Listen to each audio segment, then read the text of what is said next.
Adras think. Think of Adras. Let ke barbank pema vor discussing martabari. Amaga. Kantir gala. Nice slide, nice black. Oh.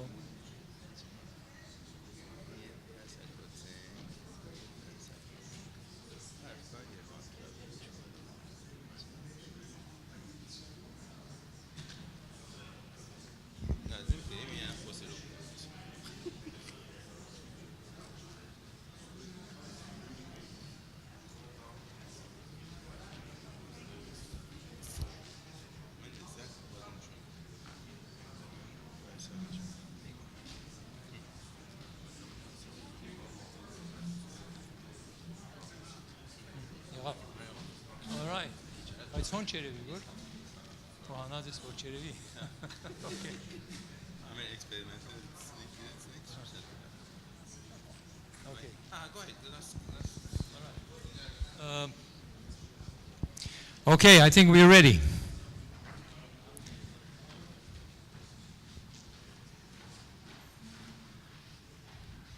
Good morning, everyone, again. Welcome to the ARPA Institute 25th Anniversary Conference. We have an exciting schedule today. I'm sorry for the delay. We had a few technical difficulties, but I guess we resolved all the issues, so I think we can go on now. First of all, I'd like to welcome the dignitaries that are here today. Mr. Valery Magadumian, the Deputy Consul General of the Republic of Armenia in Los Angeles. Mr. Sinanian, the Glendale Councilman, and Reverend Revond, yes, representative of Archbishop Martirosyan. If I forgot anybody, I'm sorry. So welcome everybody, and thank you for coming. Our first speaker doesn't really need any introduction. He's a well-known personality and a legend in the engineering world, Professor Dr. Mihran Albabian. He's a member of the National Academy of Sciences of Armenia and the United States. He's the first president of the American University of Armenia. He's a professor emeritus at USC, University of Southern California. And he has been with us for so many years. He's essentially my mentor. We organized the first Armenian National Congress in 1989 with Armenian Engineers and Scientists of America, and he was the general chair and the organizer. So without further ado, I'd like to invite him to say a few words. He's the general chair of the conference today.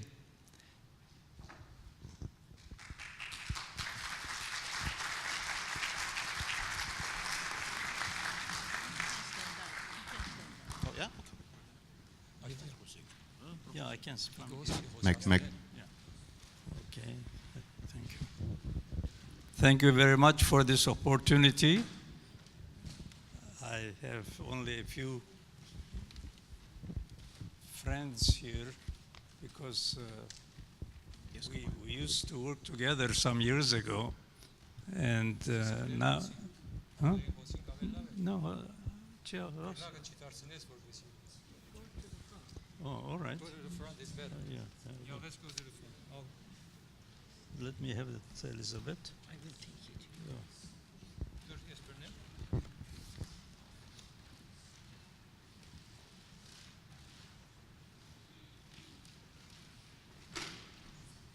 So we can also record it. It's Yeah.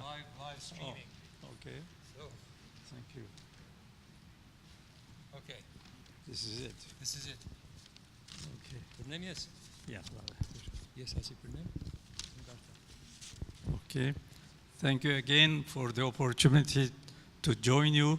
This is a very special group because of the activities that they have been involved in and also because of the fact that they have been working in the area where we have a great interest in what we're doing in the United States and also in other parts of the world, and of course in Mother Armenia.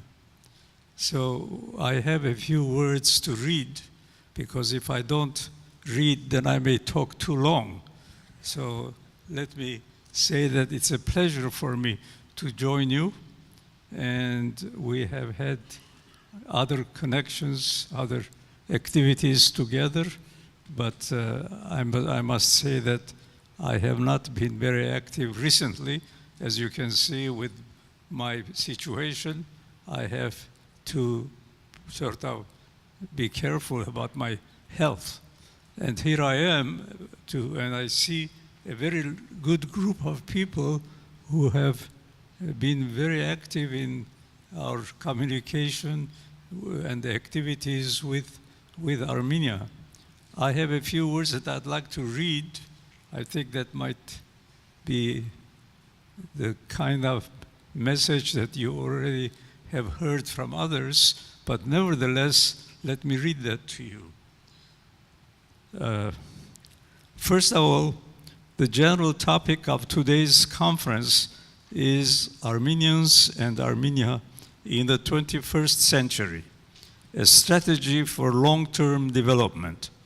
The specific areas to be covered are developing Armenia into a viable and sustainable economy, and to the social and political development of Armenia vis-à-vis the diaspora. First of all, let me say that the word ARPA stands for Analysis, Research, and Planning for Armenia. This year, ARPA is celebrating its 25th anniversary, as you know, and this is a very good opportunity to see each other again, because sometimes time goes by without activities. I will start by saying the earthquake in Armenia on December 7, 1988, had awakened the Armenians in the diaspora to become involved in Armenia's effort to recover from the effect of the catastrophe. And ARPA was among the group that got involved in the effort. At the same time, the United States National Academy of Sciences sent a small group of American scientists to Armenia to evaluate the possibilities of helping Armenia. The government of Armenia planned a program in science and technology for establishing what it called a knowledge-based economy for Armenia, giving the task for developing the program to the Ministry of Education and Science that included the Armenian National Academy of Sciences. The following list of topics became the basis of a program that was adopted. 1, identify the existing institutional capacity. 2, determine the higher education capacity and trends. 3, funding source. And 4, factors hindering development. That of course, is something that always has to be remembered as a possibility. Innovations in education and industry, and opportunities for scientific collaboration. These were the items that were included in getting involved in a need to support and help Armenia. Now, I must say that ARPA has been active in examining scientific and economic technological issues that indeed are important in the continuing development of Armenia. I think you all know about it because you are part of it. And in the diaspora, there was a major awakening of scientists, economists, and builders to help Armenia for an economic restructuring. And I'm sure that most of you will remember that in 1991, a symposium was organized in Los Angeles named The Economic Restructuring of Armenia that was held in Los Angeles. Some of the participants there are here in this room today. Well, let me stop here because there is so much to do here and so much to say. I congratulate Hagop Panosyan, the president, and the members of ARPA for having the vision and for implementing a program to achieve the goals of developing projects needed for a long-term development of Armenia. So I will look forward to listening to the others who are all more active than I have been. In the last few years, I've been less active than I was before, but I think that what I have done before has helped me create situations where I have met many of you, and I'm very happy for this opportunity. Thank you. Thank you, Mihran.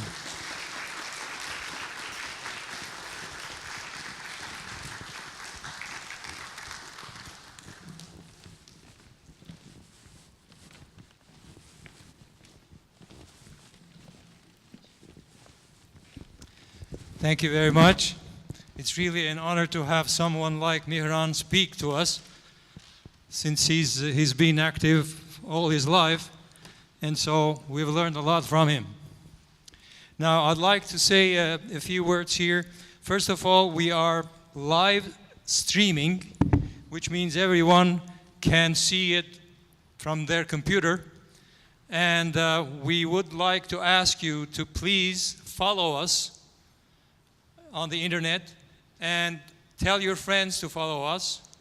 Even outside the United States, everybody who has internet can follow us and see what is happening in here. And so please ask everyone to follow and be part of it.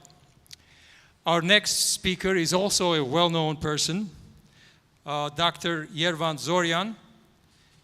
As you all know, he's the president of Synopsys Armenia and the chief architect of Synopsys USA. So he has been involved in technological activities in Armenia for years, and also he's a community leader. He has actually started a very important program of online learning of Armenian and Armenian history and Armenian culture through the AGBU. He's of course on the board of the AGBU, and so he's a person that everybody knows. He's going to tell us today about the technological, information technology research and development in Armenia. After Yervan, we're going to have the chair of the session 1, and we're going to introduce her later. So, Yervan, please.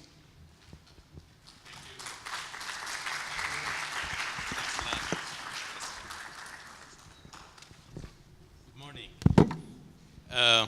I'm very happy to be with you. I just arrived from San Jose this morning to make sure that I participate in this important event along with you.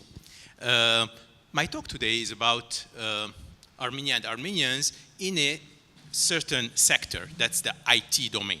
As you know, information technology is something that surrounds us all.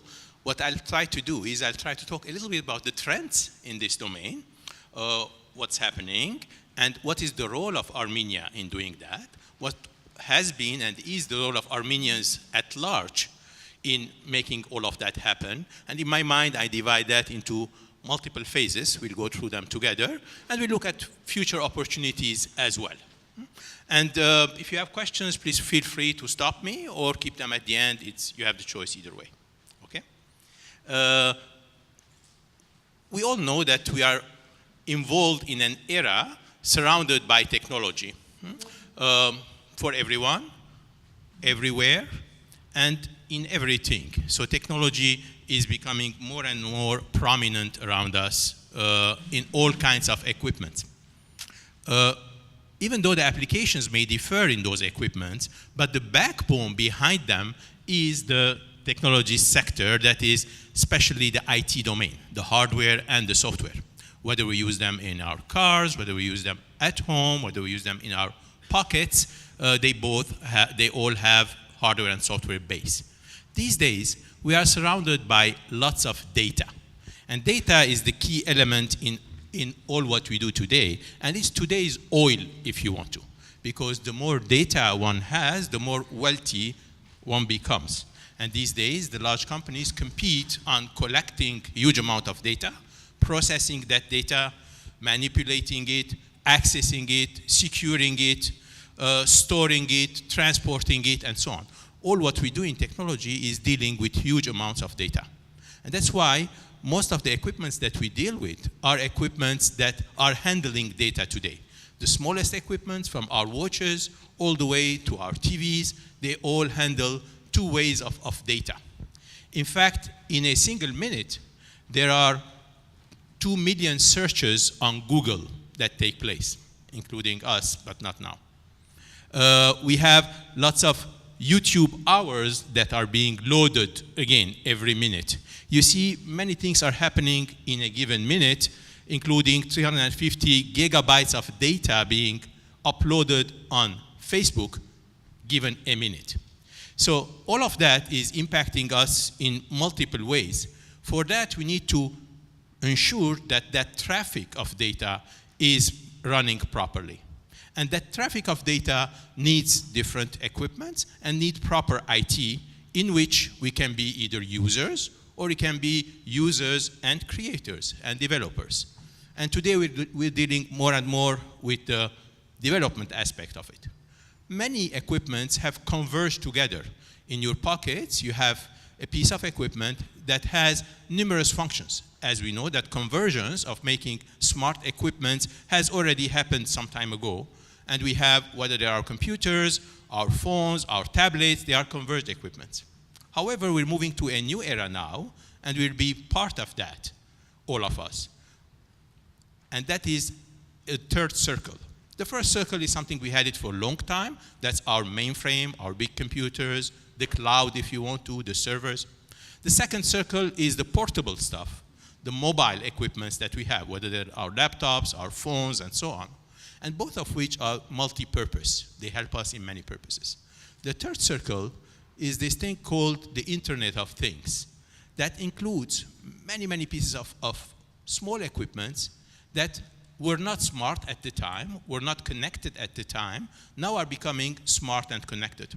From our toys to our keys to our small cameras, being connected and being smart is a new way of doing that. And what's happening is that this third circle is communicating with the mobile equipment, which is communicating with the cloud, and that data is being transferred from layer 1 to 2 to 3 and back. So there's lots of opportunity for doing new things for all of us in this domain. So the Internet of Things will bring billions and billions of new intelligent elements around us to help us. Today we already see lots of wearables, lots of fitness-oriented, health-oriented, some safety or security-oriented equipment, some smart city or commerce-oriented ones. The most important of which for me is the automobile. The automobile is also one of those Internet of Things. It is becoming connected as well, and it's becoming more and more intelligent to do things.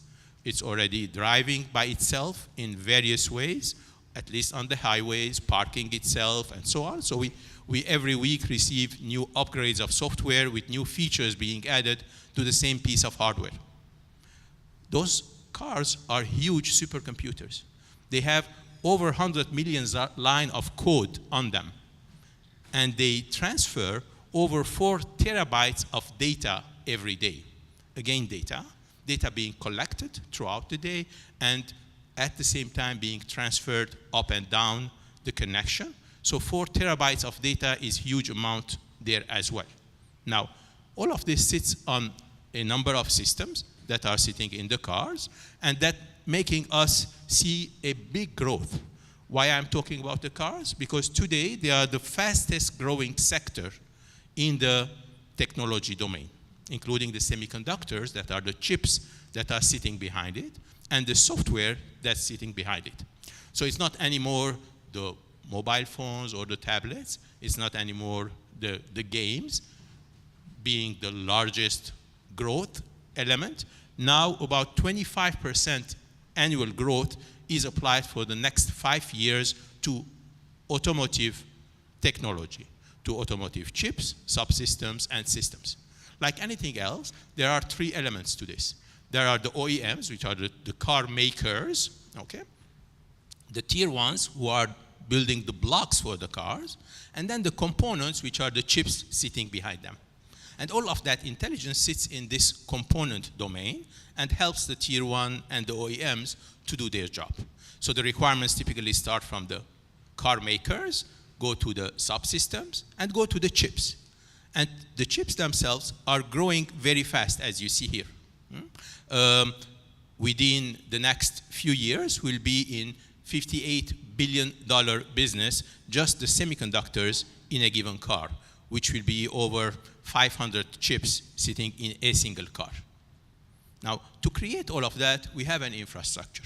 We have an ecosystem. And that ecosystem is growing as we move. It's not a single company that will do that. Today, we have over 30 companies that are doing chips for cars, and there are many, many companies doing the software behind it. Now, still, the Silicon Valley is the center for all of this. Most of the research going on for autonomous cars goes on in Silicon Valley. Even the Mercedes, the BMWs, and so on have their R&D in this specific domain in Silicon Valley. As we saw before in social media, as we saw before that in mobile equipment and so on, Silicon Valley remains an attractive. However, we are seeing also lots of diversification going on. Today, Israel, for instance, in this automotive domain, is very, very active. There are numerous startups in this domain of automotive, and here you see the growth, at least in Israel, in this domain. And we hope to see that same thing going on elsewhere also. That links us to where we want to come, to Armenia. So how can Armenia play a role in this? While there is a center, but there's also a distributed system, we are very well connected, and developing a technology will not be done in one place only. Armenia itself, throughout history, has always been not a big nation, in the middle of the traffic. It has collaborated with others, so collaboration is in our genes, it's in our DNA. We learned languages for a long time.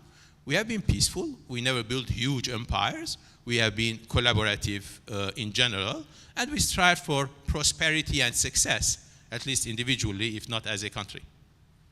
Now, for that, what we need to do, we need to be innovators to be able to be there. And today, we have that in our genes, and we can contribute to humanity at large. For that, during the last century, we already saw that technology is one of the important sectors in Armenia. During the Soviet era, STEM education, science, technology, engineering and math were important at that time and still are. We have seen intensive R&D during that era. We saw a close relationship between Armenia and its surrounding other Soviet republics. During that era, we have seen numerous institutions being created. We have seen the Mergelian Institute being created. We have seen Yerevan State University starting its own informatics department, the engineering school the same way. So all of the key institutions, whether it is the Polytechnic Institute, YSU, or the Academy of Sciences, have built their engines for that. And the scope of their activities were not simply education. They did research. They also did engineering development in Armenia in multiple domains. In the IT sector, we had computer science, engineering, design and test of semiconductors, software engineering, information. At the same time, diaspora was also very active in engineering. So there's a long list of contributors to technology in diaspora that went on. Now, I will not concentrate on the older eras. I'd like to come to the newer era. And the newer era, since independence, in my mind, divided to 3 phases. The first decade, the second, and now we are in the third decade. And we saw different characteristics, how things are moving forward.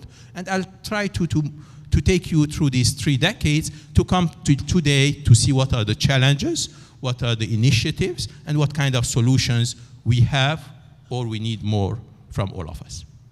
So if I go to the phase 1, that phase one is the first decade after independence. That was a period to rescue the scientists, to rescue the technologists in Armenia, because they were disappearing. They were moving out. Like many other sectors, the Armenian technologists were also at risk for leaving the area. That time, the diaspora was quite active, similar to Professor Arbabian, Professor Delguderian, who went from diaspora and established educational programs. Similarly, we had diasporans who went also established strong programs in other aspects as well in technology. So we had donors who came, such as ANSEF, NFSAT, AGBU donated again to maintain the people in Armenia. They provided grants from several sources. We had started to see certain Russian grants as well coming in as military industry work. Now, all of that resulted in leveraging the human capital. We were lucky to have lots of supplies, and we started to build the demand at that stage. And that investment was very helpful because it absorbed the existing talent. And not a large number left Armenia in that case. Most of them stayed, so the departing portion was very small. I was lucky at that time to work with Professor Arbabian and Delguderian in building in AUA a lab to be able to maintain a good number of researchers in the area of semiconductor design and test. That microelectronics domain ended up to be quite successful. Some of those people who maintained at the time, we started with 30 people. Today, they're all placed in the industry, and we'll speak about that in a bit. One of the positive outcomes was to prepare that team and to bring in certain companies. So in this phase one, we did not have big multinationals. We had companies that were private, made by diasporas, who took the risk of going to Armenia and starting small R&D operations. HPL was the first that we took in '94, LEDA in '95, Virage in '99, and so on. APG Labs by Sam in '98. So we had a number of companies starting in that decade, building themselves and doing private development, not public companies yet, but very effective R&D. Most of them are Silicon Valley companies that were represented in Armenia, like we do in India or in China. In this case, was using Armenian human capital to do that. And we did very good comparative studies showing what the Armenian human capital would do in this case, what the Armenian experts would do, compared to what India or China or Romania could provide. Now, that success resulted to a phase two. And that phase two started to show us steady growth in this sector. And as a result, multinationals started coming in and acquiring some of those smaller companies that we created, some of these private companies that we created. So we had successful R&D as an outcome, and we started to see more and more hiring, and I'll show you soon the numbers, how that growth in numbers happened, demographics. But the R&D was successful, and the multinationals started to appear. So those multinationals, one of them was Synopsys, which I happen to be a part of today. Synopsys, we came there in 2005, first acquisition, and since then we acquired 4 companies between 5 and 10, and the totality was companies in Silicon Valley being acquired but having R&D in Armenia. Following Synopsys in 2007 or 8, National Instruments came in, then Credence came in, then VMware came in about 10 years back. So we started to see a good number of well-known names coming in this second decade. So I'll stop for a second to talk about the Synopsys experience to give you a view of what would a company, a multinational company of a certain size do. Synopsys today is a $2.5 billion company with 12,000 and some employees. I would say about 80% of them are in R&D, are engineers, and 20% non. Large number of masters and PhDs among them. So this is the corporation at large. And what it does, it contributes to the chip design and test industry. It contributes to the microelectronics. In fact, it's the #1 that provides tools to build chips worldwide. Now, dealing with these new dimensions, the angstroms that we're dealing with, the silicon that we're building, and also the software that is running on the silicon itself. But this company, like many others, is built on acquisitions. This shows you, it's very small to see from your distance, it shows you the number of acquisitions that Synopsys went through acquiring companies. Among those, over 100 companies, many of which were acquired after each one of them acquired multiple other companies. So if you look at the grandchildren, it will be over 400 companies that are absorbed into this corporation. Now, in those, there were several that were in Armenia. As I mentioned before, 4 companies which happened to have R&D locations in Armenia get absorbed into this. So what we did with that, we started to see locations all around the world, but Armenia being quite large. So I'm proud to say that Synopsys in this case has the largest international location outside the US in Armenia, even though we are in over 35 countries, but the largest location happens to be in Armenia. And these happen to be the buildings. We have 4 buildings next to each other in a campus where the Synopsys campus is. It is a Silicon Valley company located there. As an example, what we started to see the impact of Armenian engineers on the products. And about 10% of the engineering workforce happen to be in Armenia today, working on very advanced products as such. A total of 750 people working in Armenia as employees, and a number of contractors, interns, teachers, and so on. We have about 1,000 people that are on the payroll. Now, the Armenian activities are in high-end technology. Today, we are dealing with 10 nanometer and 7 nanometer designs. If you are in the semiconductor domain, you would know that these are the high-end domains. Now, in this same period, in the phase 2, where companies like Synopsys came to Armenia, we started to see interest by the government. The government showed some nice interest. Even though in the phase 1, they had no interest at all, it was totally transparent to them. In phase 2, we started to see that the Prime Minister established a council with the industry and academia. We started to see acceptance in various aspects. For instance, Synopsys introduced this GIT award, Global Information Technology Award, that the President of Armenia hands every year. We had another one for students in the IT domain in universities, undergraduate and graduate, that again the President provides this award every year. It is sponsored, supported by Synopsys in this case. We have established this annual Microelectronics Olympiad. We have established this congress called ARMTech Congress. Several of you have participated in the past, which happens to be a private-public partnership. So several things happened during this decade, this phase 2, that were very impressive. Here we see the Microelectronics Olympiad in Armenia, where 25 countries do participate in it from around the world. They come to get the competition and the awards in Armenia. Now, phase 3, where we are today. Phase 3 takes us to a situation where we have numbers that grew. So if I look at the numbers here, I see that, for instance, as business, in 2004, we had about $37 million business coming out of this sector. And how many people were working at that time? We had about 3,000 people working in 2004. Today, that 3,000 people is 15,000 people. So we had 5 times growth in terms of number of contributors, the human capital, the experts, which is very good growth.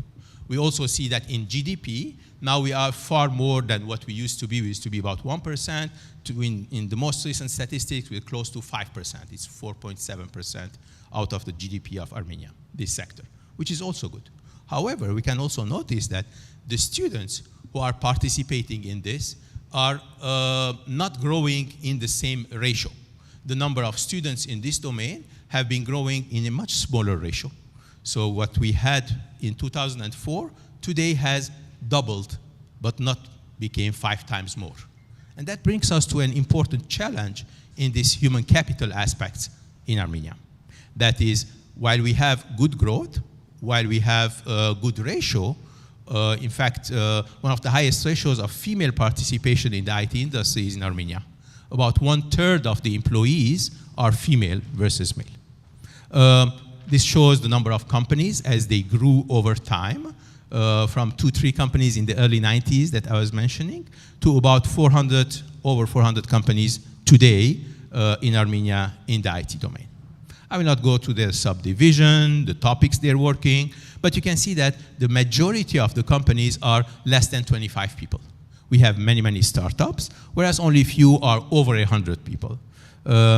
After Synopsys, the next company is about 200 people, and then the rest are smaller. Now, foreign companies still contribute about 1/3 of this business, and 2/3 now became companies from Armenia, that is, owned by Armenia contributors. So foreign ownership is mostly US, but also some from Europe, from Russia as well. And we see that the technologists are key elements among those.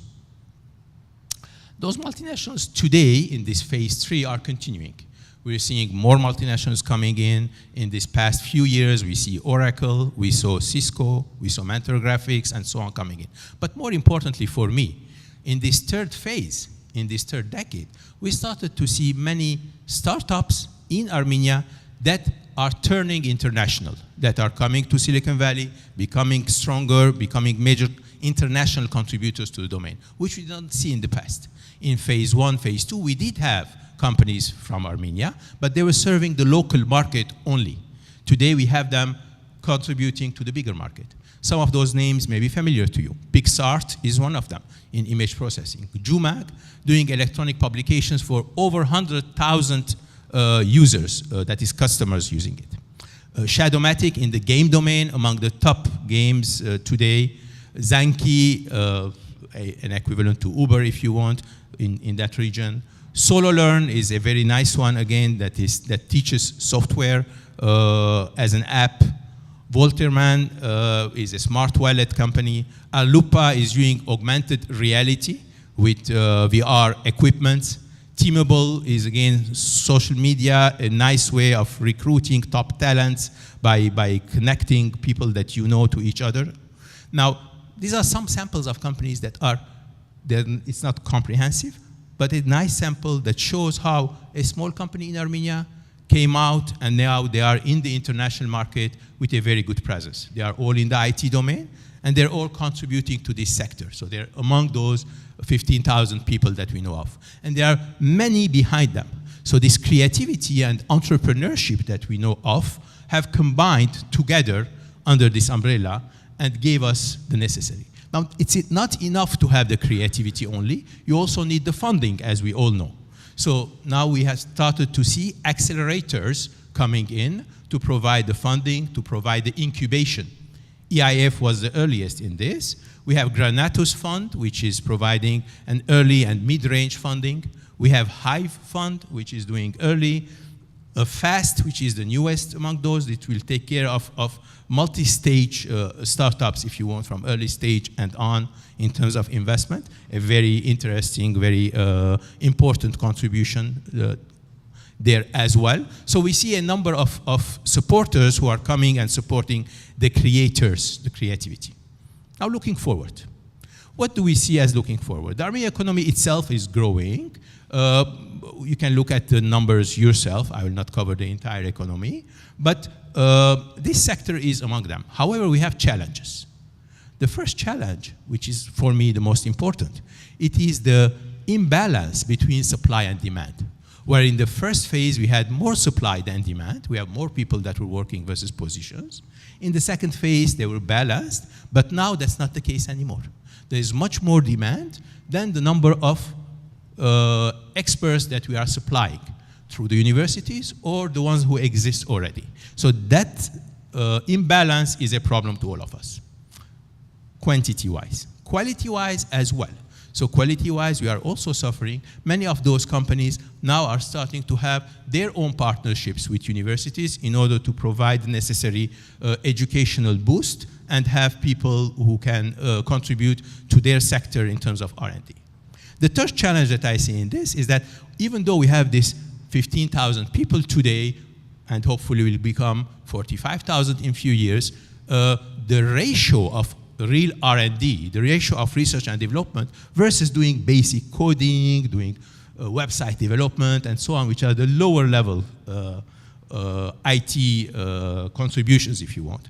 The real research and development is only a small fraction of that entirety. So what we like to see is we like to see that number grow, the total number, but as well the ratio of R&D as a ratio grow as well, because the real gain is in the R&D, is not the basic things that can be done anywhere else as well. I mentioned boosting education. One of those is Synopsys has its own educational department working with 5 universities. National Instruments is working with the Polytechnic Institute under the ANEL umbrella. Mentor Graphics and many others are working with AUA. AUA provides very good value there as well. So we see that companies with education are working nicely with each other. An example of this, I'll show you what we are doing Synopsys-wise. So we have a model where we're working with 5 universities, and we provide the curriculum as well as we help with the instructors. Part of the instructors come from the company, the other half comes from the university system, and together they provide the bachelor, master's degree. Also, we have a good chunk of PhDs that go under that. So these 5 university numbers are growing. We started with Polytechnic Institute. The numbers were not sufficient. We expanded that. We have much more than that today. If I look at this, about 50% of the graduates of our program are being hired by Synopsys. The rest of the rest, that is the other 50%, are being hired by other companies in Armenia. We have 100% jobs for all of those in their field of education. And also the PhDs are fully in this domain. We know that sometimes the retention is not very good for PhDs when they start and finish. In this case, we do have, so far we had 51 PhDs out of our program. All of them have completed their jobs properly. Now, this program that we established is not limited to Armenia. It's interesting to know that over 700 universities in the world are using the program that we established in Armenia for our own employees. So today, there are many, many nice logos that have adopted this curriculum, adopted the courses, the labs, and the tools that come with, and use it outside. So it's not only the products that are being used, but you see there are lots of parts of this program, 720 universities in 58 countries using it today. Besides that, we also provide training courses for our own employees, but not limited to Armenia. There are 2 locations in India, in Russia, in Poland are using our training courses. So again, Armenia is teaching or providing training to the employees outside Armenia. So that shows our role towards outside as well. Also to contribute beyond the company, we provide lots of publications in conferences, in journals, many, many patents that come from our Armenian employees. So all of that is again given to the world outside. So this is just one example to show you where we're going with this. Now today, there are a few new initiatives, just on closing. One new initiative in education on the university level is from AUA. The computer science program of AUA has been boosted recently, as you know, by having the undergraduate program coming in, a very strong department that is providing also the graduate aspect of it. So a nice boost of the computer science program will be very helpful to this industry. For me, this is one of the key initiatives. Another key initiative is the Polytechnic Institute has just announced its Technology Institute by combining 3 departments together, turn it into a full institute just last week. So that will also contribute a lot by their labs and their professors. TUMO has started this Convergence Center. Will start, actually. It's a very good project. In fact, yesterday there was a presentation on it at TUMO. Yesterday, Friday, that is, yes. And there's another concept of New Technology University that is also cooking. So there are multiple initiatives, and I encourage all of them because we need the quantity and we need the quality. This is the AUA Aken School. We also have a number of other initiatives for not university level, but on the school level. So for school level, you all know perhaps that we have this after-school program in TUMO. We have robotics clubs, multiple of them. We have summer camps for math, STEM at large. We do have also several schools that have strong STEM programs, such as AIP, the Diligence School, Quant, Shiragati, and so on. So there are many of those that are coming in. We also have the AGBU Armenian Virtual College entering into this aspect as well, based on the government's request to provide e-learning for STEM topics to come. We have this Araradian Baccalaureate, which is again school-level program. Finally, one very interesting school program that we were part of starting along with the Minister of Education, Vivacel, and Unicomp. This initiative is to go to the high schools, to the last 3 years of the high schools, and to provide IT courses. Similar to what we saw in chess, as you all know, in the elementary schools, we have 4 years of chess courses. So this will be IT courses at the high school level. These are some of the institutions that I just mentioned. This is the Armenian Virtual College being taught, the AIP School, the Diligence School, with strong STEM programs. So this program that I mentioned that Synopsys is part of is sponsored by Synopsys, Vivacel, and Unicomp for the last 3 years. That is 10th, 11th, and 12th grade. So they teach information technology, basic communication, and microelectronics. So all 3 of those would come initially. The first year that we started, we did it in 5 schools, and we are expanding it. This year we have additional 6 schools, and they are not limited to Yerevan. They are covering the regions as well. And the intent with the Minister of Education is to expand it further and to encourage technology education from early stage so that the flow to the universities is of better quantity and better quality. So here are some numbers. If you're interested, I'll be happy to go over with you later. So we expect to see much more results coming from this program as we expand it every year. So we'll be adding 5 schools or 6 schools every year throughout Armenia. Contributing to the country is important. We see very good appreciation. These are some of the awards that Synopsys happen to have received for their contribution. So opportunities are many around us.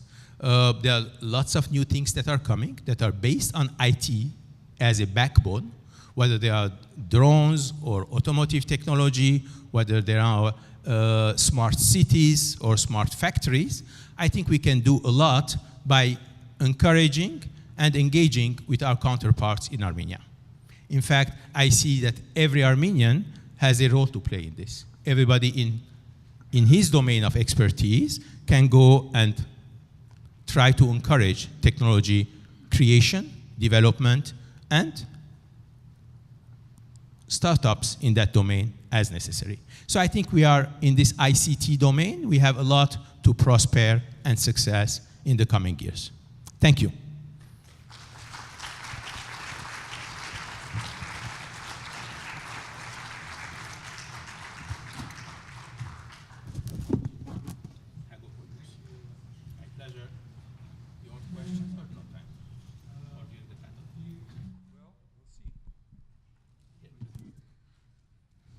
Time for questions. Does anyone have any questions? We have time for a couple of questions.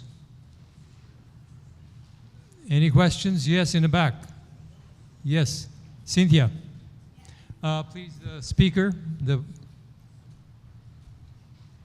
Where's the microphone?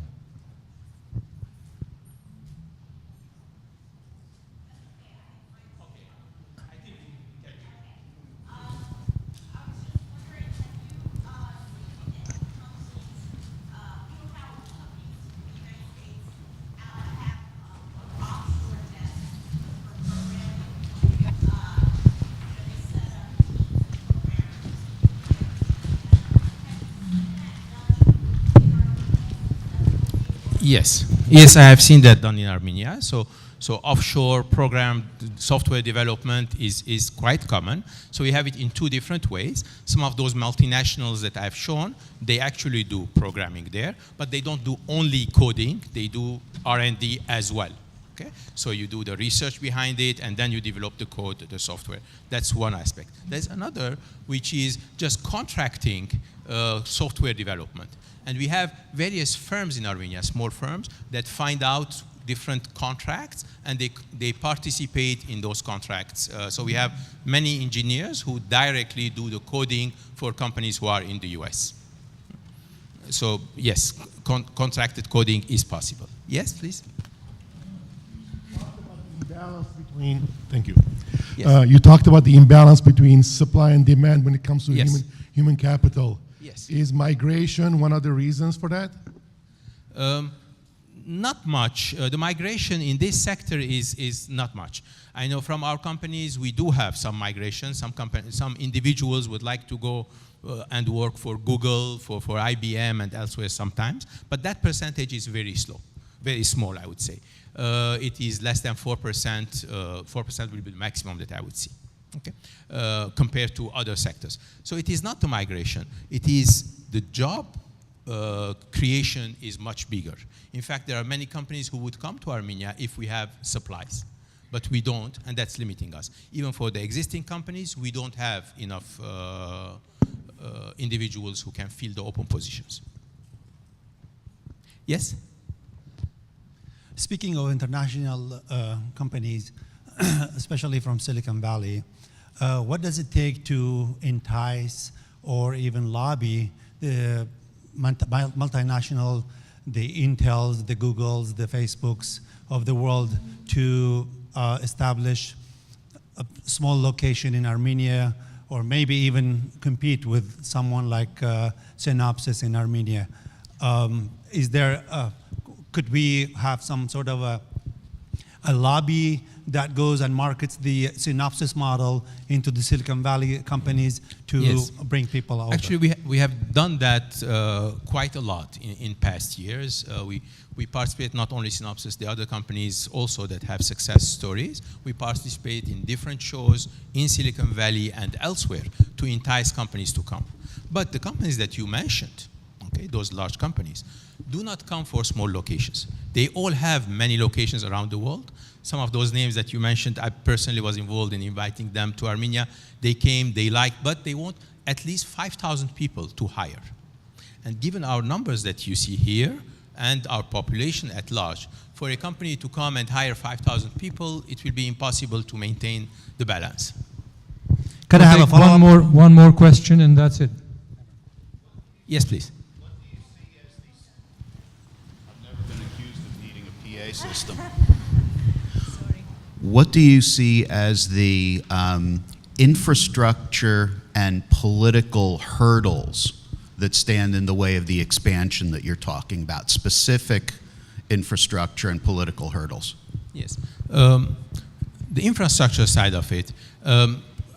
Today we don't have infrastructure problems yet, but if we truly double our number of students in universities in this domain, we will have trouble because we don't have enough space, enough professors, and so on. So scaling is an issue eventually. But for now, we can scale. At this point, we are not increasing. We are keeping a steady number in universities, which is not good because the industry is growing and the university production is steady. Now, political side, I don't see issues there. In fact, the country likes this, would like to encourage having more companies. So if there is anything to be done there, they would contribute. But I don't think there's too much to be contributed from a politics point of view. Okay, thank you, Yervan. Thank you very much. Thank you. Thanks. By the way, we have, as I said before, live streaming. And you go to Facebook and say ARPA Institute, you'll find it. Also, hashtag ARPA, you can find it. So please follow and please tell your friends to follow us. And I forgot to mention one of our other legends that is here today, and we're honored to have him. Of course, Professor Richard Hovhannisyan, who everybody knows. Thank you for being here. And so our sessions will start right now. And before I start the session, I'd like to also say that we are very thankful to Aram Dermardirosyan, who's sitting there, who's doing the live streaming for us free of charge. Thank you, Aram.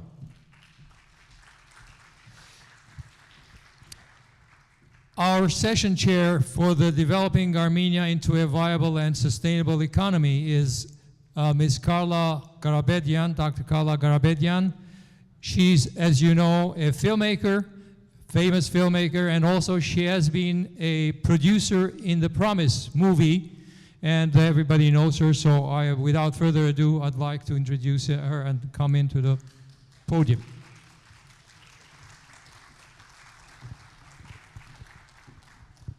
Thank you, and thank you for asking me to be part of this event today. In another life, I was Dr. Garabedian. I still am Dr. Garabedian, but I don't use that title very often. And I had a degree in international relations at the London School of Economics and Political Science, where we had to do economics because economics and politics were considered to be two sides of the same coin. And this organization, in the topics we're going to be discussing today, they see those issues as being symbiotically intertwined. And that last question we had about what are the hurdles to infrastructure in Armenia, that gives you a clue about some of the issues we're going to be discussing in this session. This session, Developing Armenia into a Viable and Sustainable Economy, we have 3 speakers, and I'd like to invite them onto the stage now. They are Dr. Banayan, King Banayan, would you come to the stage? Dr. David Julfayan and Dr. Tatul Manaserian, would you all come to the stage? Thank you.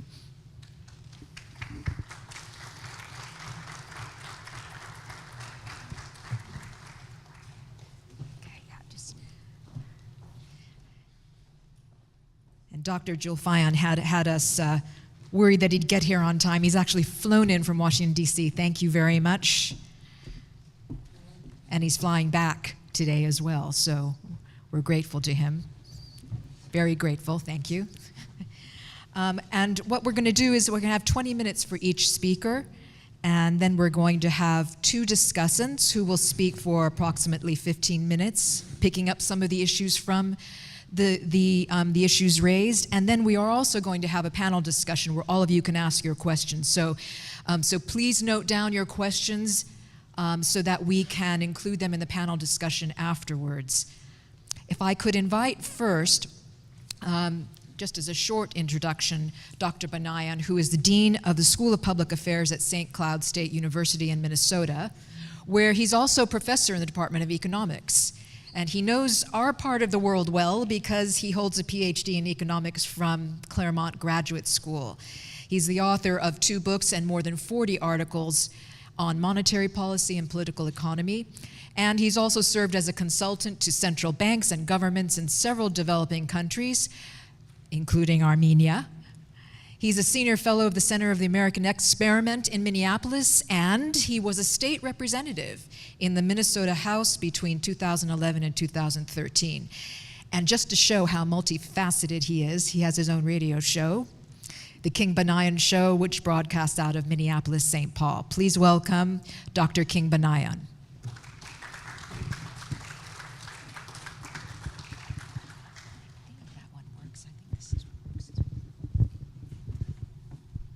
That one does not work. Okay.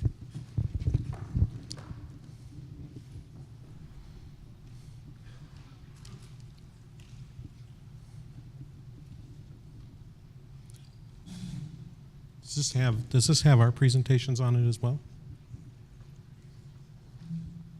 Is this the right laptop that we put them on? No, it's not. Okay.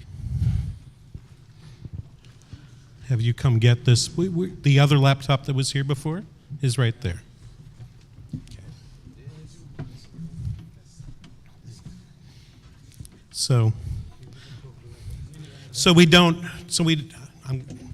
It's going to be terrible for the people trying to stream, but so that we don't lose time, I'll try to start without the slides, and then we'll just jump in when everything's ready. First of all, thank you very much to Hookup and ARPA. I was a member of the board back in the early 90s during one of my tours at Claremont as a grad student and then as a visiting professor.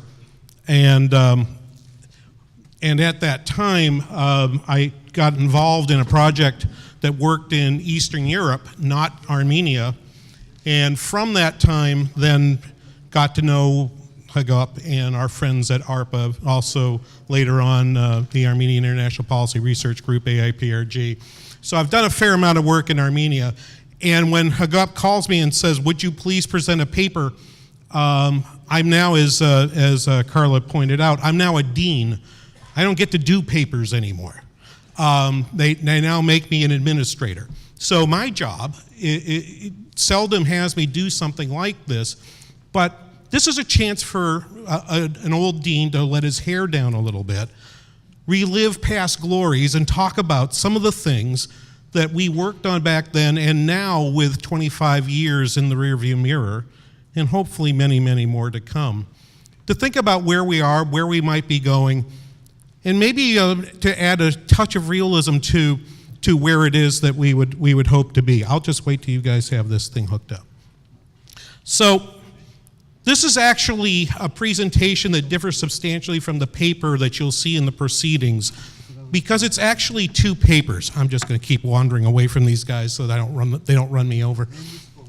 This paper started as a paper that was sort of in the traditional economics mold of okay, let's look at the economic freedom measures, let's look at GDP per capita, let's look at the Human Development Index, all those things. And there's some of that in my paper when you read the proceedings, because I felt like that's what I had told Hagop he would get as a paper, and I felt obligated to put it there. But as I went through working on this paper, I've had in the back of my head the thought that someday I'm going to do a book about development and transition. And I thought, well, why the heck not now? Why not get started on that project now? So thanks for the opportunity, Hagop. You actually gave me a jump start to some work that I've really wanted to do. The work in this paper is work that sort of looks at two different, or actually maybe three different branches of research and tries to twine them together, only some of which are truly sort of traditional economics of the kind you might have learned at LSE or I learned at Claremont. One of those strands is the strands that talks about borderland studies and borderland economies. I want to talk to you about Armenia today in terms of being a borderland, of a small country situated between two regional powers that wish to have more power and wish to exert influence on other parts, on their near neighbors. And in that sense, the paper is comparative. It actually compares Armenia to its other nearby neighbors, its neighbors being, in this case, Georgia, Moldova, and Ukraine. Two of them have relationships where it's Russia versus the EU, and in two of them, and in one of the cases, it's certainly Russia versus Turkey plus Azerbaijan. Georgia is in there, but because it has a borderland feel to it, even though it has a more unique history relative to the other three. The third strand of research that I bring into this is to think about the fact that, excuse me, I've only told you one, so I should tell you the second. The second one is the research that was done by the late Mansur Olson, who I had the pleasure of knowing. He was a professor at the University of Maryland in the economics department. I thought he was really quite wonderful. They're still working on this. And Mansur Olson's work later on, and died way too young in the year 2000 at the age of 66. Mansur Olson's work later on was on transition in Armenia, and particularly looking at his book Power and Growth. And the thought that in what he does in this book, in this research that characterized the last 10 years of his life, is describe countries as being run by, first, when they're very, very new, run by a group of roving bandits. Basically sultans and khans and so on, roaming the countryside, pillaging and taking stuff and then running away. Eventually, he says, one of those sultans or khans or emirs or emperors or what have you, one of them becomes the ruler, and says, you know what? If I stay here, things will be better. I'll stay here, but I'll stay here and I'll control, and I'll be able to take part of the wealth of this area for a lot longer. And if I can do that, it'll be better for me. But that means that they now have an interest in investing in the place that they're ruling over. They become what Olson called a stationary bandit. In my view of what's happened in Armenia has been sort of this trade between between different stationary bandits. And it's a horrible word, I admit. It's not my word, it was Mansur's word. But the word bandit is just a way to describe someone, a governing group that wishes to extract resources for the benefit of the elite that gives it its power. The third piece, which is actually much more political science than it is economics, is the work of Bruce Bueno de Mesquita, who's done this work on something called a selectorate, a group of individuals who actually choose who are the leaders of a country. No, I don't need my flash drive. It's right here under economics. It's right there. You're looking in the wrong place. I think that's David's. Beautiful. Thank you so much. All right. All right, we're going to, I don't know how much time I have left or if I got graded on the curve there. I don't believe in grading on curves. Ask my students. But let me just run through this I'm going to run through the first few pieces then very quickly because I've already told you most of what's here.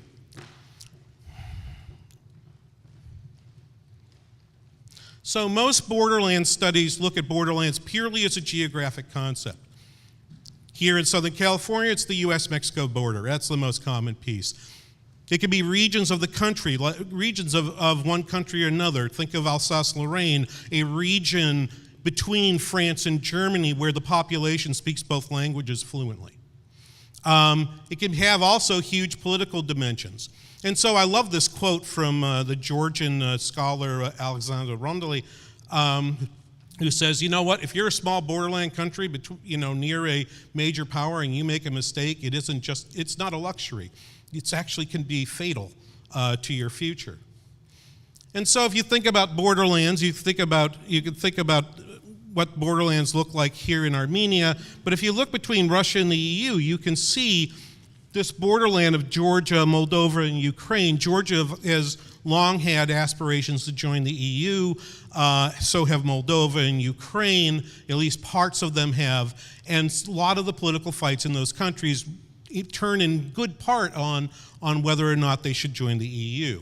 So as I think about the reasonableness of this particular viewpoint, there's the geopolitical viewpoints, and we know about those. We also know about the fact that shipping is very difficult. And one of the things I was speaking to one of the speakers you'll hear this afternoon about this, Russia is currently in a fairly weak state, but Russia has historically had this weakness that when it wishes to ship to the West, it has 3 choke points through which it has to pass all of its goods. It has to go through one of the seas in order to ship heavy goods across, and it means it's going to pass through countries that it doesn't have, that are not part of its borders. It has to pass them through a place that is sometimes rather hostile to them. Turkish opportunities to have major influence are also limited to the West, so they have strong interests in the Middle East. That's one of the reasons why you see Turkey being more active in Middle Eastern affairs than it had been 25 years ago, because there are limits to its ability to access markets elsewhere in Europe. So for these reasons, I'm suggesting that this is an interesting way to look at things. As an example to think about this, I'm just going to give you a map this map of Africa for a second. If you look at the populations of Africa and look at where the tribes lived and then look at where the boundaries are, the map on the left shows you though. All those blue areas are areas where a boundary passed between historically, ethnically homogeneous groups. If you look on the map on the right shows you the amount of conflict in those areas. Okay, conflict increases as that piece gets darker, and you can see there's a pretty strong correlation between those two maps. Places where you drew the boundary through an ethnic group, the more likely it was that that group was going to have ethnic ethnic strife. We think we can supply the same kind of story to the Caucasus and to Ukraine and even to Moldova. I think I've got a quickie map of Moldova here for you as well. And because I don't want to chew up all the time, let me just move past this. So each of these countries lies between two powers, and the whole story of the paper is really revolving around this idea. What kind of economic development can happen when you've got these neighbors near you? All right? How well can you develop your country? And so I say this because in Carla's introduction of giving you my biography, one of the things that's certainly true is I spent a lot of time working with projects where we were there talking about things that eventually got called the Washington Consensus. We didn't call them that when we were doing it. Okay? That name came later. But we were the kinds of folks who would go in and say, well, what you need is more economic freedom. You need more political freedom, as if they were dials that you could just turn. We ignored, in many cases, the context, the historical, ethnic context of the places in which we were working. And I do believe that one of the things you need to do if you're going to do this kind of research is to actually spend time thinking about the context and sort of ask, given where they are, what are the right structures that could develop? And that takes us, first of all, to a group of what I would consider stylized facts about Armenia. This is in the paper. It's probably kind of hard to read for those of you sitting in the back of the room. But basically, there's 3 stylized facts that we have about transition from the early stages of transition. One of the things we knew was the more integrated a republic was in the USSR, the more disruptive was the transition. Armenia had the misfortune of an earthquake in 1988, for which much of the relief effort came from Russia. So when transition happens in 1991, Armenia is more dependent on Russia than just about any other state in the republic inside the USSR. So it was likely that Armenia was going to have real problems with transition. Second, terms of trade shocks would be worse for countries that had to import energy, since those imports would now trade in dollars rather than in rubles. Armenia, of course, was a heavy importer of energy, and so its terms of trade shocks would be large. I'll show you the pictures in a minute. We can run through those fairly quickly to get you to those. Lastly, countries closer to roving bandits, or I actually think I'm going to rewrite this to sort of say competing stationary bandits, would be exposed to greater risk, lower output, and higher spending on military to defend themselves. And as you'll see in the data, these countries, all 4 countries, spend a fairly high share of their human capital, of their labor force, and of their GDP on military spending. So as you look at these places, right? If you look at the amount of trade that was going on in 1989 before they started transition, no country had more trade with other republics than did Armenia. Disruption was likely to be greater here than elsewhere. If you look at energy imports, all right, the country's energy imports in 1990 were 120% of final consumption. That meant that some of it had passed through to other republics. Okay, and its per capita use was lower. Okay, the parentheses indicate the net exporters, Kazakhstan, the Russian Federation, Turkmenistan as well. You can see that kind of story applied equally well, I believe, to Georgia and Belarus and Moldova. It did not apply as much to Ukraine, but notice that Ukraine was a very high energy user because of its higher industrial base relative to the other countries. This had impact on the amount of trade that would happen. So here's the exports from Armenia in 1996. You can see that Russia was 50% of the destination, Georgia 22% of the destination. In this case, the story gets a lot better as you go forward into 2015, where you'll see that Russia and Georgia went from being 77% to about 22%. And that trade is now much more diversified across areas. But the point was the shock was going to be larger. And as I mentioned before, the earthquake was likely to be larger as well. The fiscal transfers to Armenia in 1989, largely as a result of relief efforts for the earthquake, were 23.3% of GNP. And you go from that to 2 years later, the country sending you that money goes through this major, major disruption. It's hard to imagine how things could have gone much better. And that's kind of the theme I have, and I know that this will be something that we'll have a fair discussion about. Could we have done better? And I'm on the side of maybe not. Maybe it couldn't have gotten better than this. Let me show you one more piece. In the paper, I draw 4 figures, one for each country, that looks like this. This is only for Armenia. This goes back to 1960, and it takes data from the World Bank and traces out on a graph from 1960. So you want to start, as you look at this, let your eye look over to the right at 1960. The horizontal scale is population growth, the population growth rate in a year. The vertical scale is per capita GDP, adjusted for inflation and all that stuff that we economists love to do. You can see that it slides backward. The population growth rate was falling all that way, but you can see that the collapse, and you can see that by the time we get to 1980, growth in per capita GDP in Armenia came to a standstill. So they were in 10 years of no growth before transition.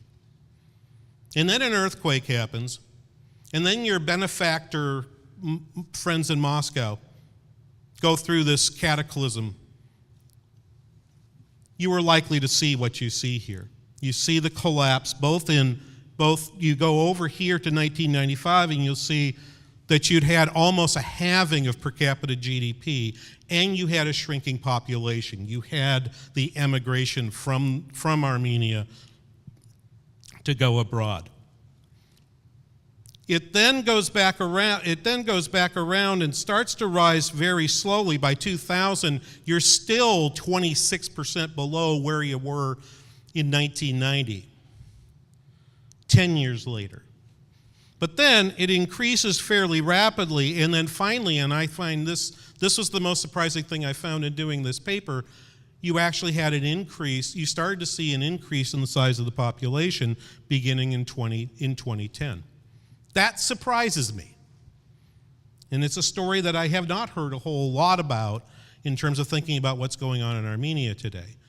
And unlike the other 3 countries, and I don't have the time to show them to you, but they're in the paper when you get a chance to read it, you'll see that in fact, none of the other countries in the borderland states have had an increase in their population since transition. The rate of decline has slowed, but they're still in decline, even 25 years later. Last couple points to make here. The terms of trade negatively affected GDP. This is from an old paper from Dave Tarr at the World Bank. This is the size of the terms of trade shock that was found, and then the changes in GDP. You can see the size of the shocks.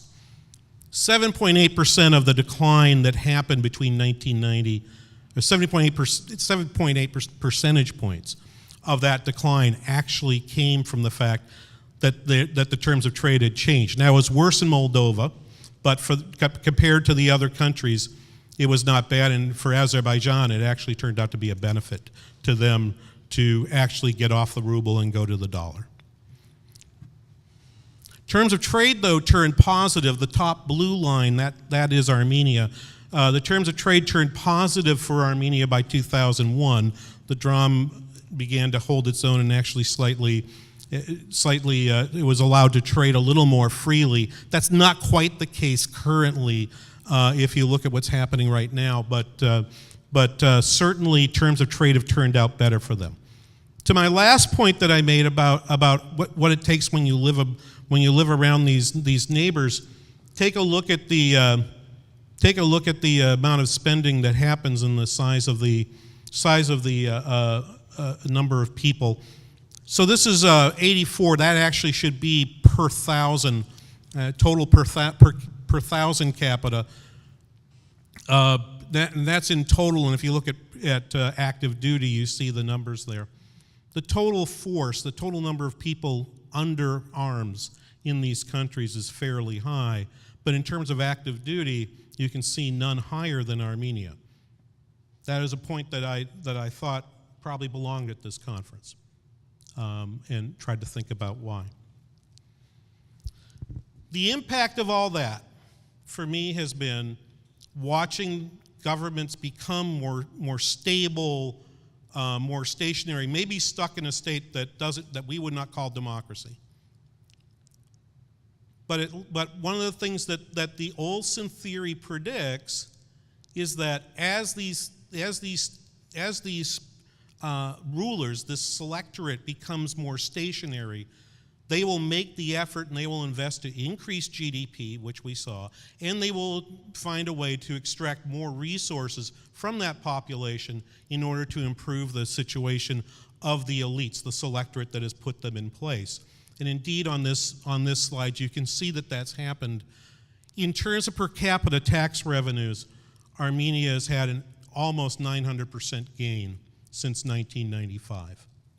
If you look at the only other country that's in its neighborhood is Georgia, but that's largely because the collapse of revenue collections in Georgia was just dramatic at that time. You can see even as a share of GDP, these numbers are now up to fairly substantial numbers. Armenia going from 16% of GDP to 28% of per capita GDP. So as you think about the development of a new country in this borderland area with strong neighbors who don't particularly have your interest at heart, one of the things to think about is the fact that it's difficult for you to really invest a whole lot in creating a wonderful IT sector or something else when you worry that the neighbors near you might come take those resources from you. Maybe not by taking over your country, but by encouraging some way of gathering transfers through terrible arrangements like the Eurasian Union that we were speaking about last night, and things like that. There are many ways in which resources can be transferred back to the people outside. Economic reforms are less likely when the reforms are likely to be less long-term. And that is the fundamental point that this makes in this. So this paper doesn't have as much of the theory that I've been discussing between Olson and Bueno de Mesquita in this, but you can see that it has some elements of it. And so what I consider the paper to be at right now is a sketch of where I think the economy has been and where it will go. It just says that the geography of the USSR matters.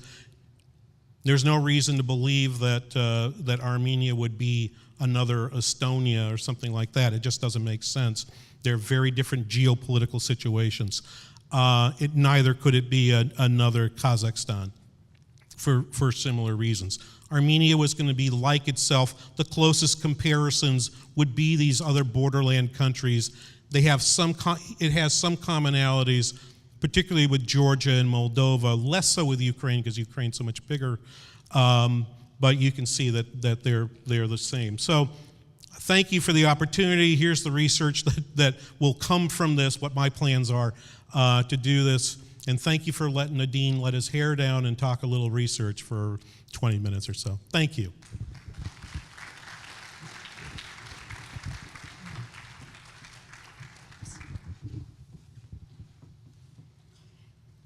So I'm sure you'll have some reactions to that. Note them down so that in our panel discussion you can raise some of the questions. Our next speaker, who I told you has flown in from Washington, D.C. today, Dr. David Julfayan. He is an economist at the Office of Tax Policy at the U.S. Department of Treasury. He's also an adjunct professor of economics at Georgetown University. He's worked on diverse areas of economics and public policy. His research has included the behavioral effects of taxes, He's also looked at entrepreneurship, philanthropy, intergenerational transfers, savings, labor, and work effort, and a lot of other topics. He's published in a number of important journals, which are listed in your various materials there, and he's taught at Georgetown University, George Washington University, Middlebury College, and Yerevan State University. He briefly served as a U.S. Treasury Technical Advisor at the Ministry of Finance in Slovakia and the Ministry of Finance in Armenia. And he received his PhD in economics from Northeastern University, and he's the co-founder of the Armenian Economic Association.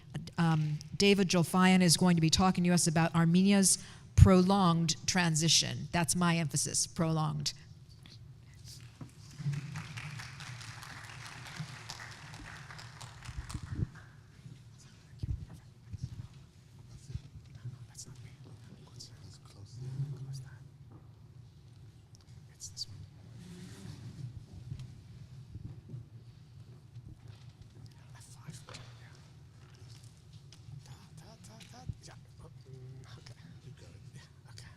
Looks good, okay.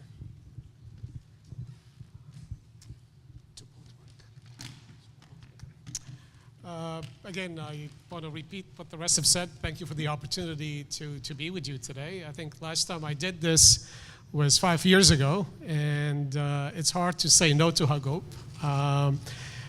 First time I met him was in Yerevan. I was at the Armenian Economic Association, and lo and behold, he shows up. So, but also it turns out that if we go way, way, way back when probably I was this tall, we may have run across one another, but I can't tell.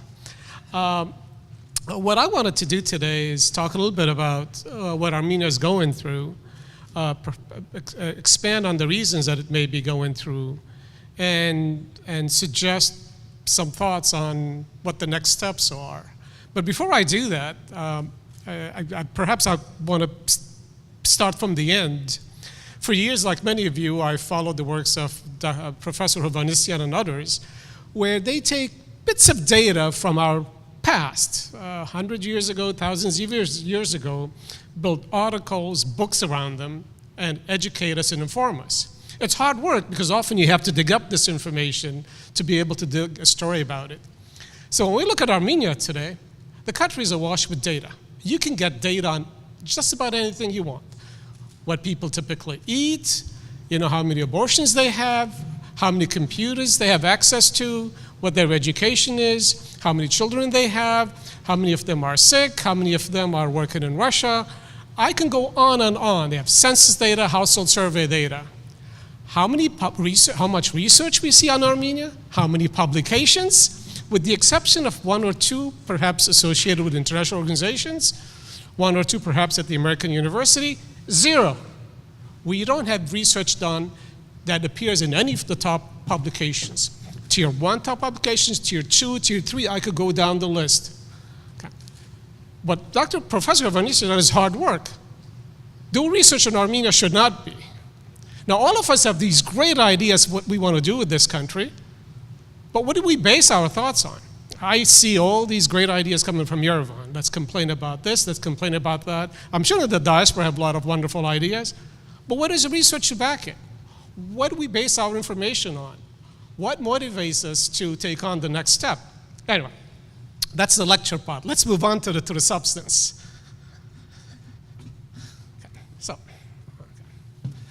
So when we look at Armenia, again, working backward is a bit difficult, but one reason it's difficult is that I got here at 1 o'clock in the morning, realized I didn't have my USB drive for the PowerPoint presentation, spent a few hours going over the paper I'd emailed Hagop and trying to recreate the PowerPoint, and then run to Target, buy USB drive, and create all this. But anyway, hopefully I'm all together.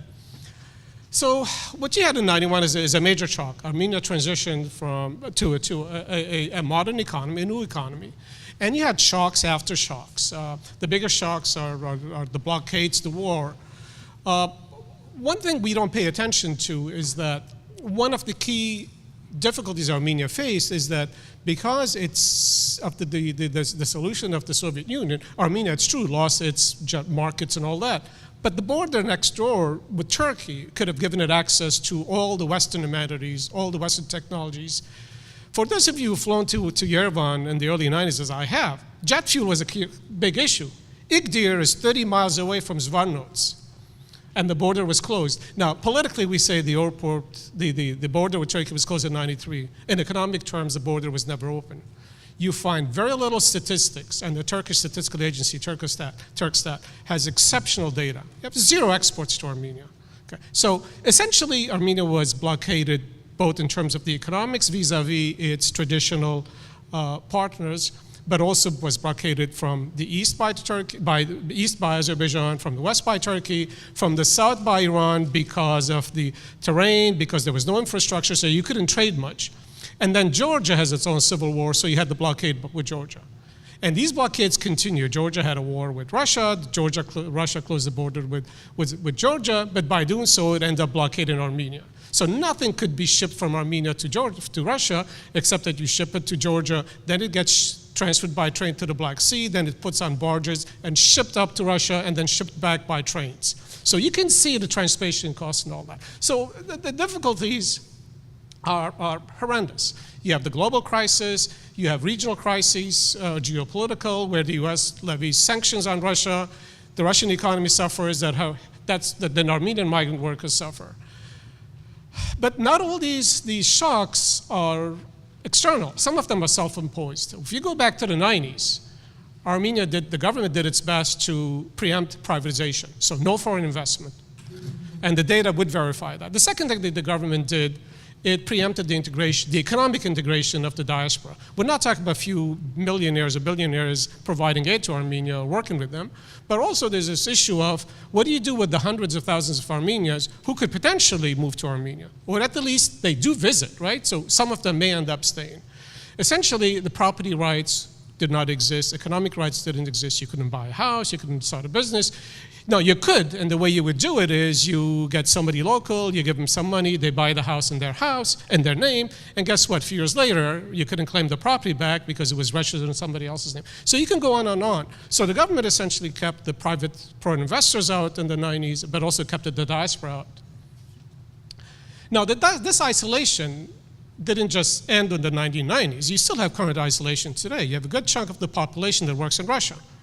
And as I would show you later, they essentially are not going to places where the technical skills are cherished or where they'll expand the views of the world. They go and do manual labor. They do not really, they have no exposure to any thoughts, Western or otherwise. And also, you look at some universities, the students, of course, with the exception of the American University, have little exposure to outside, they have very little interaction with foreigners, I would say. And the biggest issue, and I think some people have addressed this before, there's very lack of investment in education. Not only by the government, I mean, the government has limited resources. I think they spend about $600 million today, and that covers everything from elementary to secondary to universities and all that. But even the international organization, it's not part of their objective, goal to essentially to fund education. They do, but it's not. It's not the primary goal okay. So today I'll just briefly review the economic performance, look at the economy, how it developed, look at migration patterns, look at the demographic imbalance. A lot of us think the demographic imbalance, we talk about abortions, more boys and girls. As I'll show you later, it's the other way around. We have an existing imbalance. There are far, far more women than men, and that could be creating a lot of issues. And talk a little bit about the state of foreign investment and remittances and so forth, which give Russia a very prominent role in the developing economy. And then follow up with some concluding comments. Now, most of you have seen this picture, not a pretty picture on GDP growth in Armenia. If you look at the early years, you have total collapse of the economy.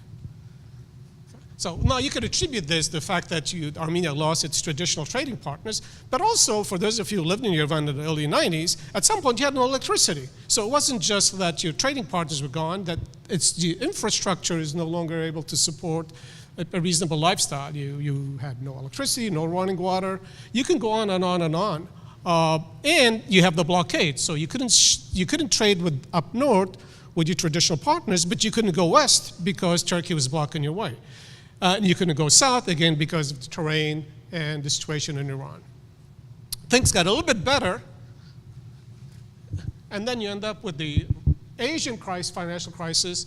Then in the late 1998, you had the Russian crisis, where the oil prices collapsed and the Russian economy collapsed.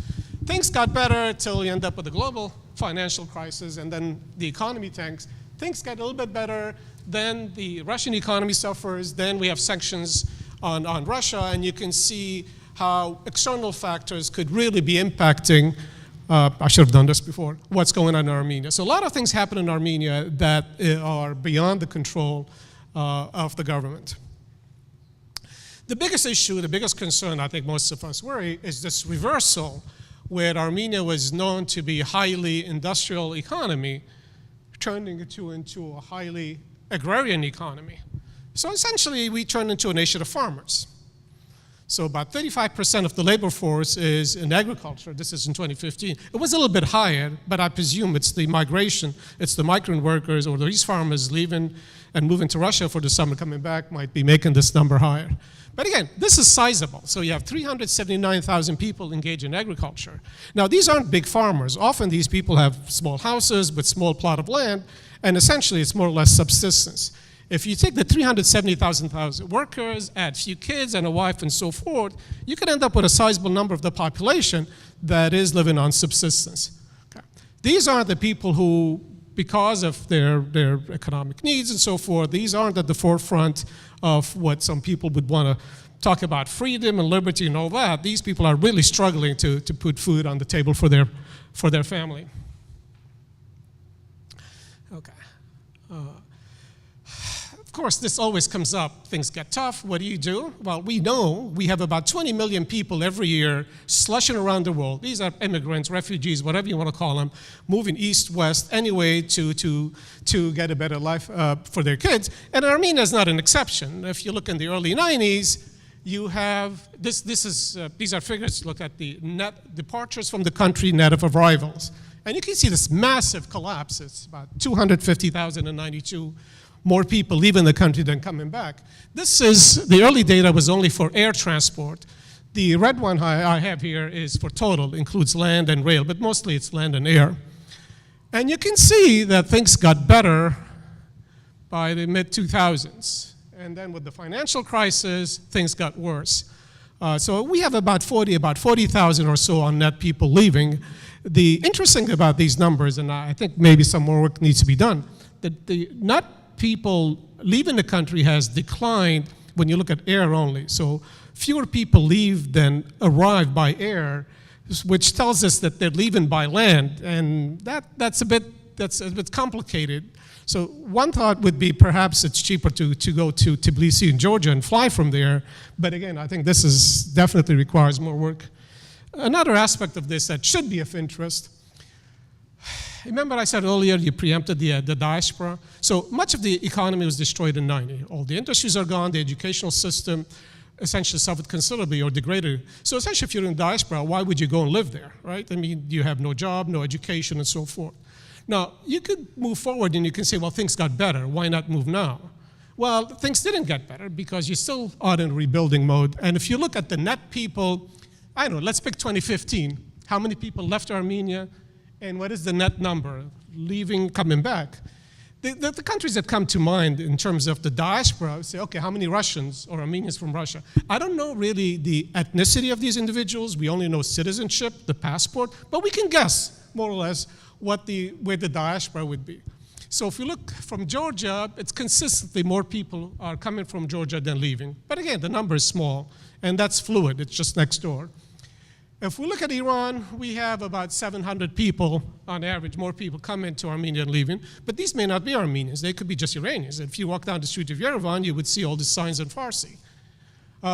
We look at Iraq. Yeah, I mean, the numbers vary all over the place, but again, it's tiny. People who come and stay, more people who come and stay.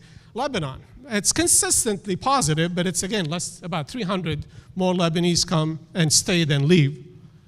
Syria, the big number, and again, it's not. They add up over time, but you're looking at 1,000 or 2,000 Syrians staying than leaving. So clearly, I should say clearly, one would guess that things would have been different in 91 had the economic integration of the diaspora been made possible. Very simple. You had factories that worked. You had an outstanding educational system. Those are gone. Maybe I'm exaggerating. They're not gone, but they're much, much weaker. And so essentially, you don't have this replenishment that one would hope for. I'll give you an example. Israel. Israel is a good example because I'll give you one number. In the 1948 or so, this period, 1948 to 1960, I had to download this from an old blog I'd written, but you had about 800,000 people living in Israel.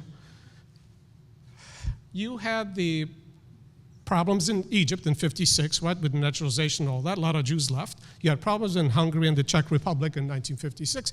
About 870,000 Jews migrated to Israel in this period. And in 1956, or in this period, Israel was not a panacea, was not really, as well off today. It was a rough place. But people went. And one reason they went, because they were allowed to go. They had the opportunity to go. It didn't matter what their social status was, their nationality, their citizenship, they were let in. We're in a different place. I mean, I can go on with this, but eventually this paper will be made available. Often, when we talk about migration and all that, we don't really pay attention on what else is going on. And one of the things that often distracts us is the demographics. We don't really know who's leaving generally. We can guess. And more recent data tells us, but we don't really know much about who left earlier. Well, one figure that has become a hot button issue is the demographic imbalance. And the story, aside from the ethical and moral issues, while we're having more abortions, we have fewer girls than boys. Every year we're losing about 1,500 girls. By 2016, there'll be fewer 60, 70,000 boys, and that's a big catastrophe for Armenia. Well, there are far more boys for women now than there are girls. I mean, boys, I'm sorry. If you look at the numbers, let me see, okay. If you look at the country as a whole, for every 100 women, there are 85 men. 85 men. And the numbers get worse as you get older. Okay? So I'm not saying the country is awash with women, but I don't know if there are any sociologists here, but it doesn't take much to guess what happens when you have few Armenian men, focuses on not just few, but only Armenian, chasing too many women. I can imagine. But two, also given the economic deprivations of the place, I can expand on that, and you can tell a lot of stories. Again, I'm not a sociologist, and it's not my place to tell that. And that can't be healthy for an economy. And when you have too much of a good thing, what happens? You get paid less. Again, I'm guessing. It's not my nature as an economist to guess. We're supposed to be data-driven, analytical, and all that. There's a paper behind this that will come out in the Armenian Journal of Economics. It's an old data, but women get paid less than men. Now, you can say that's universal, but a scientist Armenian shouldn't be getting paid less than a scientist Armenian men. I'm sorry, women. But it does happen, and it does happen at every education level. From those who have the least education to the less high education, you can see over and over and over women get paid less and less and less and less. Question is this because we're men and we're Armenian? That could be it, or is it just things have changed? This is beyond my expertise, but these are some of the symptoms we see. So we've done a lot to keep the men out, the diaspora out. We have the out-migration that's not being replenished, but we're also keeping the foreign investors out. If you look at the early 90s, nothing's happening. No foreign investment. So in my meetings, in one of the meetings, and people, we shouldn't attribute any malice to this. Often if you're a government official, you would say, these are hard times. If I were to sell these businesses and privatize them, I will sell them dirt cheap. Why not wait for a better time? And the question is, well, would better times ever come back? And if they don't, what happens? Your industry turns into dust. Your factories close down. Your supply chains disappear. Your customers disappear. Your workers leave. And essentially, you end up with a situation where the lack of privatization, lack of foreign investment is self-enforcing. The spike you see here is primarily because of Armatel, the Greek company, buying the Armenian. So in the 90s and the early 20s and 2000s, the Greeks were the people often accused of destroying the Armenian economy and monopolizing, because they monopolized the telephone company. Now the complaint is, well, the Russians are doing it, and go on and on. Anyway, so the point is that we had very little investment. So the question is, if you want transition, and if you don't let people in to be the catalyst, how do you end up with a transition? You don't let the diaspora in, you don't let foreign investors in, you isolate yourself. And I know this probably is different from the story that Dean wanted to tell, but that's a subject for a different discussion. But essentially, you had policies essentially that kept all these potential catalysts out. So investment did go up, as the previous chart shows, but it did very little. If you look today at the stock of foreign investment in the country, it's about $3.8 billion. Okay? That's what total investment is. So it's not the total cumulative investment, it's cumulative investment less any depreciation, wear and tear, and so forth. So, I mean, for a country of 3 million, this is very tiny. If we look at much of the investment in the early 90s, Greece was the top. They were the first, they came in to buy the telephone company, they were the first to invest in the banking sector and so forth. Russia didn't come in till later on, and mostly Russia came in the 2005, 2006, as they started acquiring some of the telephone companies. But overall, they account for less than half of the capital stock, but again, it's very tiny. So essentially, if I were to look at it in terms of foreign investment, it's small and not adequate. So remember the theme earlier in terms of the transition and the catalyst. One key question is that, well, one way you can get interaction is by working overseas. Working overseas for Armenians means you're in a country, you hop on a plane, and you fly, you get chartered to places in Russia, you work for 4 or 5 months, you make about $10,000, you come back home. Question is, what are you doing and where are you going? So this is a chart prepared about 10 years ago. For those of you who work in aerospace and you have better data, so one thing I would do in the past, I would go to Zvartnots Airport website, which is the Mink AM, but they've changed it. And you could actually get the schedule of flights 2 weeks in advance. So I would go every year and I would grab these and figure out where people fly. And the advantage of this is that you don't just see if people go to Moscow, because essentially a lot of flights that go to all these areas go to Moscow and then connect. But anyway, so unfortunately, Zvartnots doesn't have this anymore. And so anyway, so if you have any thoughts on this, I would be grateful. If you can see from this map, I don't know how many of you are from this part of the world, once you move from the east, right, you're in central Russia. This is pure manual worker. So people go, work their tail off, make their $10,000, come back home, and feed their family, and then a few months later, guess what? They keep on doing this over and over. Most of the villages are empty because the men are typically working in these areas. And these people are going to come back, and essentially they're going to really promote democracy and freedom and so forth. So it's a tough call. Okay, so what do? They send money back home. So the red line is what money gets transferred from Russia. This is monthly. Monthly by itself isn't very useful. The only reason I share the monthly information with you is because you can see the spikes. You see when people are working and when the money comes back. Okay? And it's mostly the summer times, as you could see. And it's consistent. It's also consistent with geopolitical concerns and global crises, right? The 2009 crisis, the sanctions on Russia, and so forth.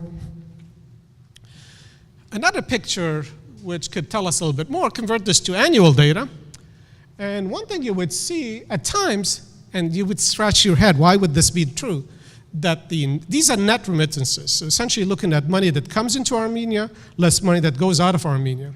And at times you can see what comes from Russia on a net basis exceeds the total. So Armenia gets close to, let's say 2016, got about $600 million in net remittances, about $700 million left the country. So gross remittances are about 1.3, 1.4. Again, I haven't done research on this, but there's this question, money is coming in, but a lot of money is going out. It's not going out to Russia. Armenia gets little money from the US, and often that whatever money gets from the US is a negative. Essentially, more money comes to the US than goes. So, I mean, it's interesting, but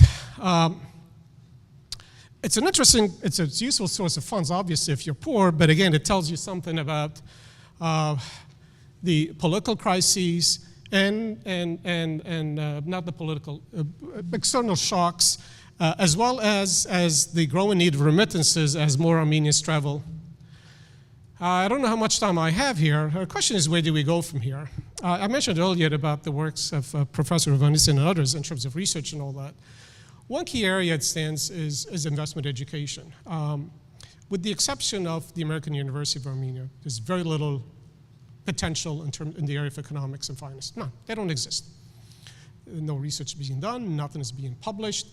Again, there are a lot of publications, but essentially we're talking about academic publications that stand up to scrutiny and peer review and so forth. They don't exist. And so one area is to increase spending on education. This need not come from the government. The government, I'm sure, probably cannot spend more. But again, the idea is that this needs to be done. Other areas don't require any spending. So essentially, a lot of international organizations have stopped funding on economic development and all that, have moved all the way to spend money on social society, on civil society and democracy and all that. And they've been doing this for a long time. And I think if they had a better way of doing it, I think they would have discovered it by now. And my thinking is that why not spend this on the universities? Why not have the universities as the incubators of democracy and civil society and so forth? You have 10,000 students graduate every year. That's 250,000 students that have graduated since independence. What are they doing? What are they employed? What are they contributing to society? Could they, with the exception of those who've done some of the technical work and all that in terms of sciences and all that, I have no idea. Okay. The other area is that often government, international organizations spend a lot of money on reforms. Tax reform, investment reform, they spend tens of millions, 20 million, 50 million, and they set aside a portion of these funds for education. You know what that means? That means the private entity that's doing the consulting work will set up some conferences at a hotel where they present their work or produce some pamphlets. And I'm thinking, I don't know, this could be hundreds of thousands or millions. Why not spend these at the universities? So we look at Armenia. There's not a single professor, Professor, correct me, we do not have a single professor who has a PhD in finance working full-time in the country. I could be wrong. We do not have a person, I know this for a fact, we talk about government administration, public administration. There's not a single person at the government's public administration academy that have a single professor who is trained in public administration. None. We do not have a single economist in Armenia who is an expert on transportation economics. Okay. I could go on and on and on. And the question is, you know, the funds are there. Why aren't they really being directed into this area? The last area I want to add, this could include the diaspora, and not just, you have to do more research. You can't really simply have policies that are not driven by data. You can't go on and say, yeah, I know, Kidem. We've said this many times. The research does not exist. Many of you are scientists. You can go to your journals. You can find all the work you've done, whether you're in civil engineering or electrical and so forth. You have your journals, your publications. Show me how many you see on Armenia. They don't exist. Okay, let me stop. Thank you.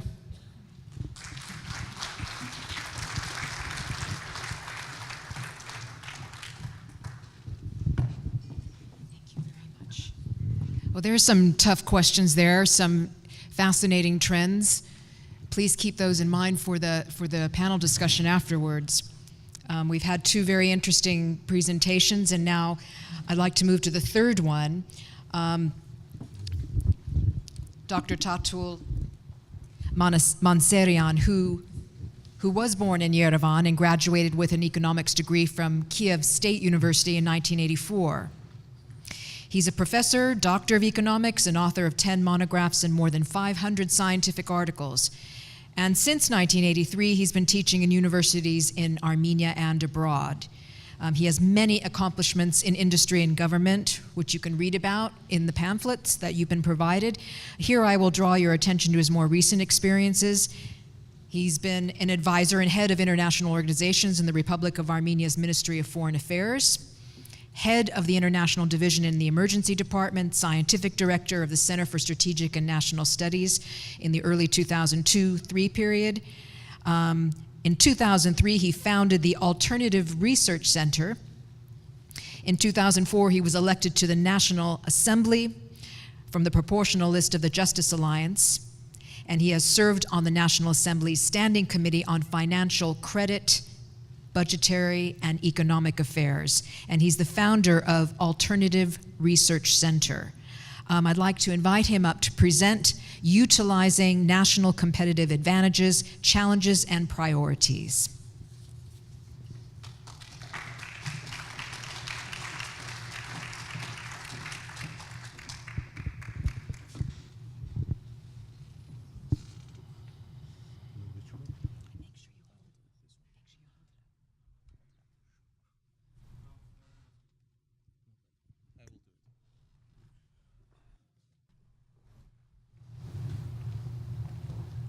Before I start the presentation, I want to say hello to everyone, and I want to break the rule. I want to talk in Armenian, say a few words.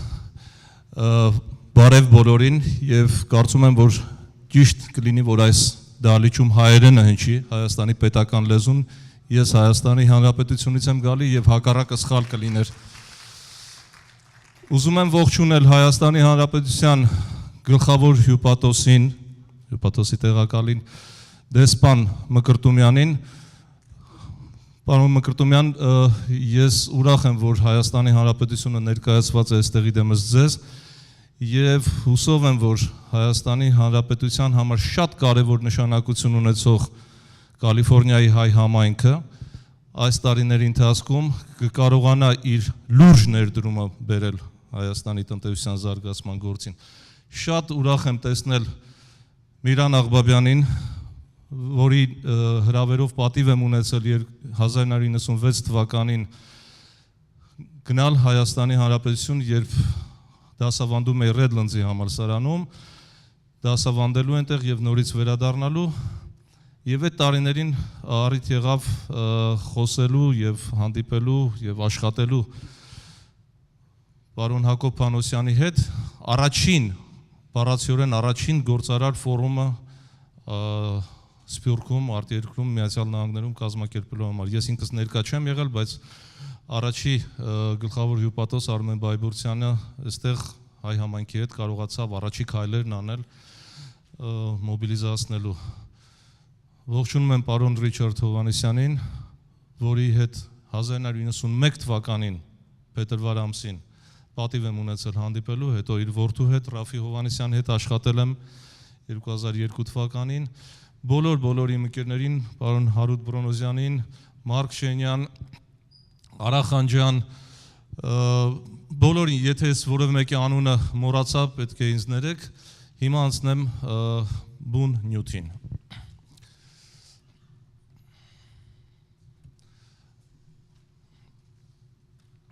Before I start, I want to also tell you that I changed several times the presentation.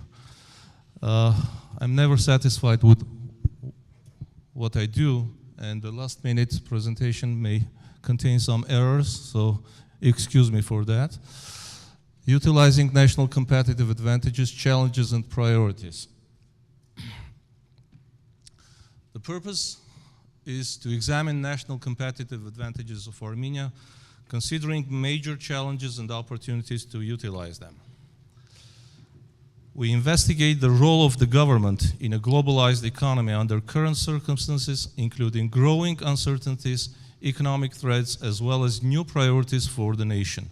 We intend to reveal the environment where the state intervenes in the economy to support the implementation of major projects and solve various issues related to the national economic competitiveness. The role of the government.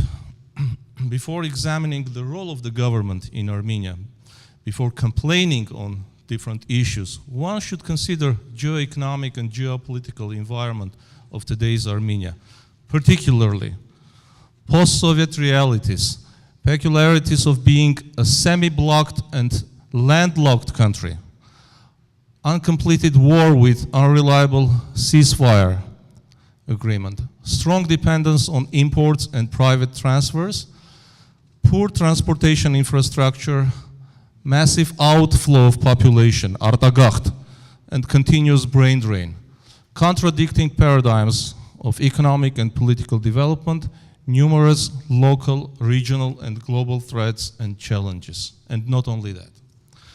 Current realities, challenges of long-lasting transition. I'm grateful to my colleague, David, who presented some of the issues related to long-lasting transition.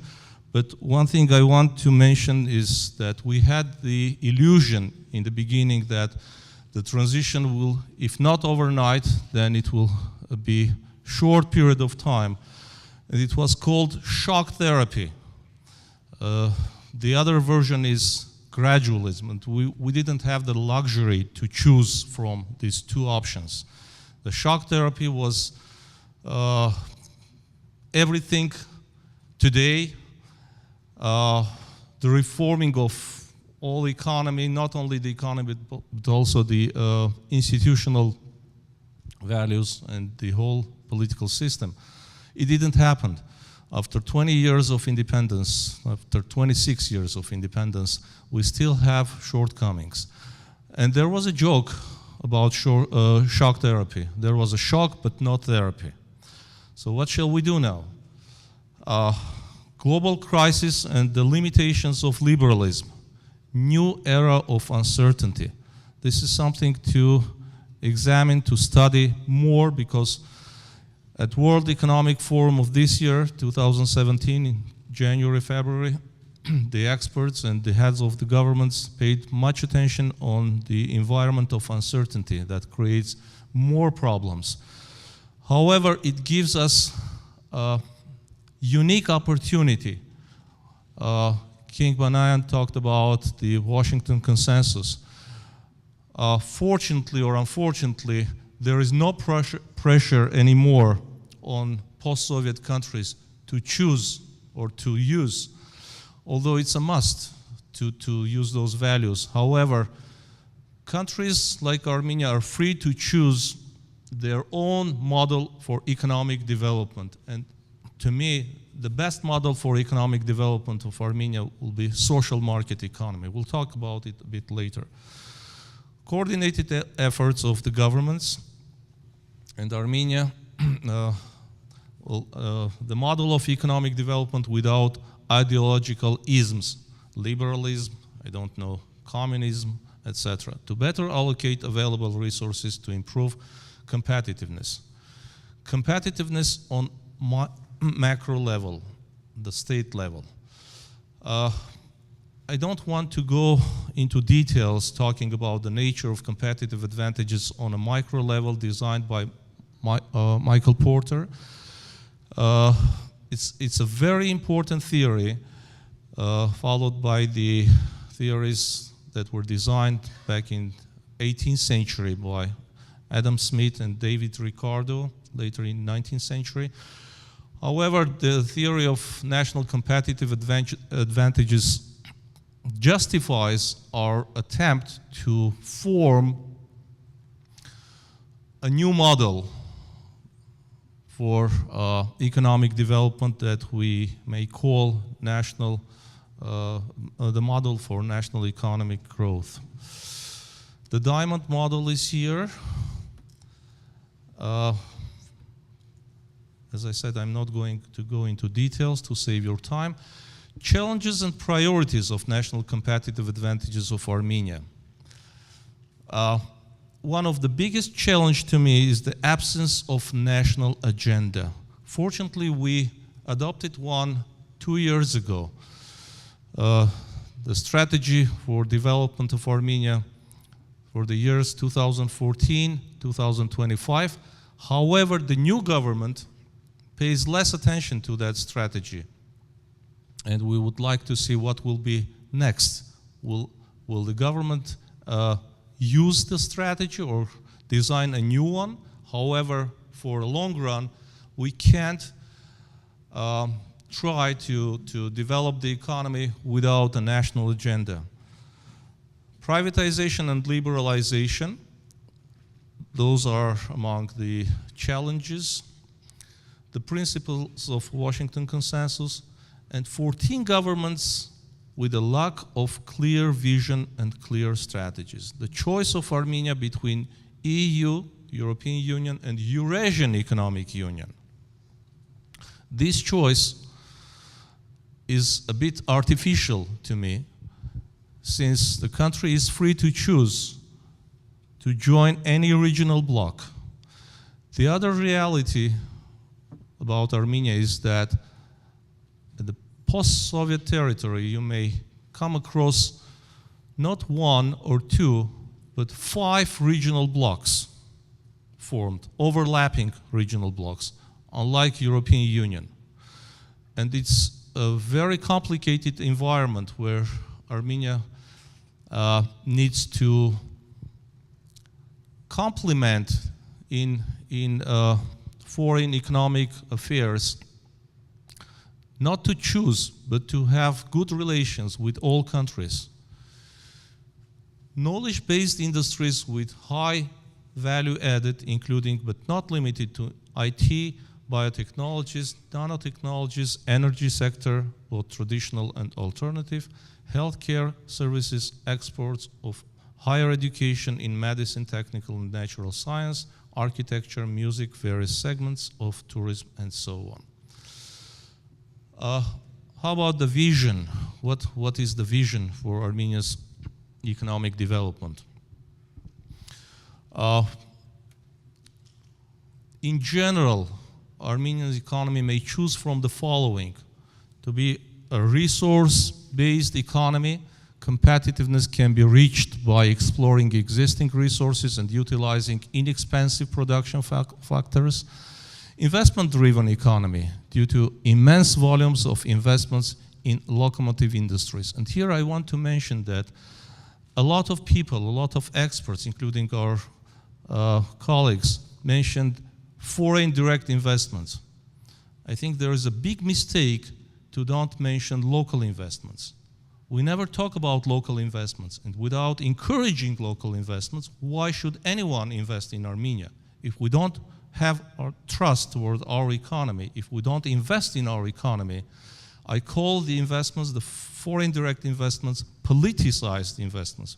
Look at the economy, look at the structure. David just showed the chart.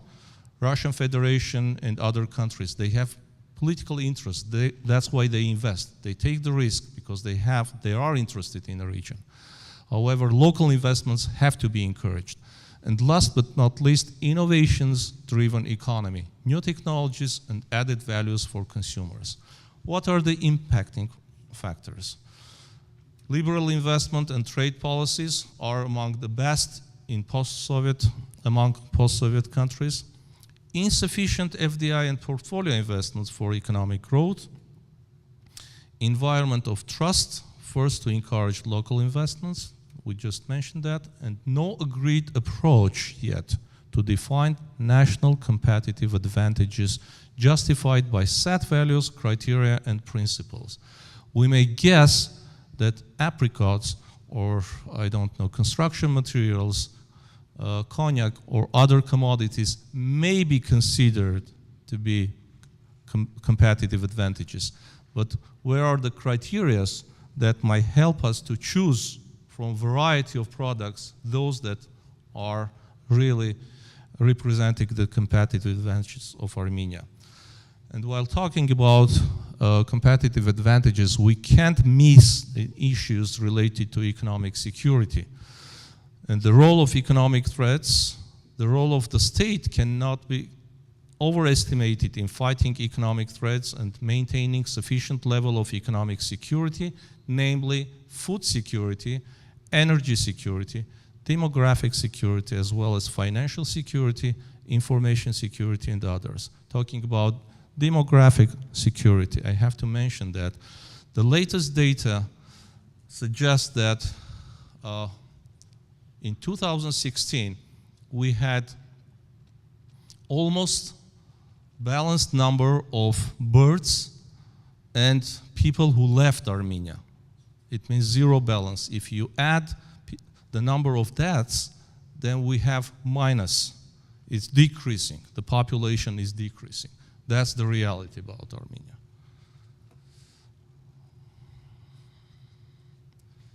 Economic diplomacy. Of course, it's a whole science, and it's impossible to present how economic diplomacy can help Armenia to utilize the competitive advantages. However, we are lacking the concept that can be used, that have to be used to encourage the process of utilizing competitive advantages. And taking into account the fact that one of the most important competitive advantages of Armenia is country's intellectual potential, the economic diplomacy should be directed to the proper presentation of Armenian intellectual resources abroad, providing commercialization of national intellectual resources and technologies, access to international markets through diplomatic agencies and international organizations. Thus, the main purpose is the increased professional assistance to national development and proactive policy. And lately, 2 weeks ago, I had an honor to present the concept of economic diplomacy to the president of Armenia. And in foreign ministry, we have a department headed by a vice or deputy minister of foreign ministry, Robert Haretsyunian, who is heading the department, and we hope that economic diplomacy will be used properly to utilize the competitive advantages of Armenia. Geopolitics and geoeconomics of national competitive advantages. Regional environment, regional actors, and general geopolitics and processes of utilizing national competitive advantages are very important. And we cannot expect, as it was mentioned earlier, we cannot expect the same results, the same outcome from Armenia as we can expect from countries like Estonia, Latvia, Lithuania, who have totally different environment. And talking about Russia or the role of Russia in Armenian economy, one should mention that the largest source country of investments with almost 65% in 2016, and it's still growing, of all investment totaling almost $3 billion. Economic growth and political developments, trade embargo by Turkey and Azerbaijan, high cargo costs through Georgia. By the way, Georgia is a member of World Trade Organization as Armenia, but violating the principles of WTO in terms of transit costs, etc. Small share of trade with Iran by poor transportation links, bad roads, no railroad yet. Trade turnover with Turkey increases from $40 million in 2000, trade volumes reached to 270 in 2008, then decreased up to 220, 225. Last year, $138 million trade turnover. And tourism is one of the major sectors of exports for Turkey. And Armenia prefers sometimes to visit Turkey for holidays. Lifted sanctions against Iran and gradual liberalization of Iranian economy. We pay less attention, and that's one of the mistakes of experts, to study the factor of Iranian economy and the role of Iran in the region. We all remember a few months ago, it was in the news that an agreement was reached, a preliminary agreement was reached between Russia and Georgia for restarting or restructuring the Abkhazian Railroad. No one mentioned the real players, Iran and Russia. It is really beneficial for not only Russia, Iran, and Georgia, but also for Armenia to have better infrastructure to the rest of the world. Strategically important corridor for entering foreign markets through the ports of Persian Gulf. Iran-Eurasian Economic Union integration through Armenia.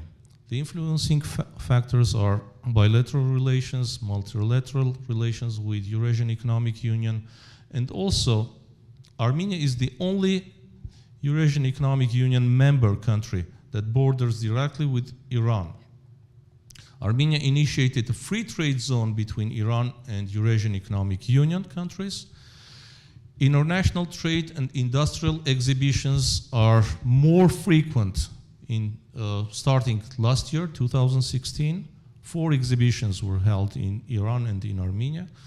North-South corridor will enable Megri to connect with Georgia's Black Sea ports to different countries of the world, and also other opportunities.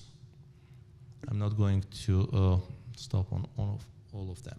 But the real expectations are the free trade zone, the hydroelectric power station on Arax River, North-South corridor, a railway, oil refinery, oil product pipeline, the 3rd high voltage transmission line between Armenia and Iran, Megri hydropower plant, and others.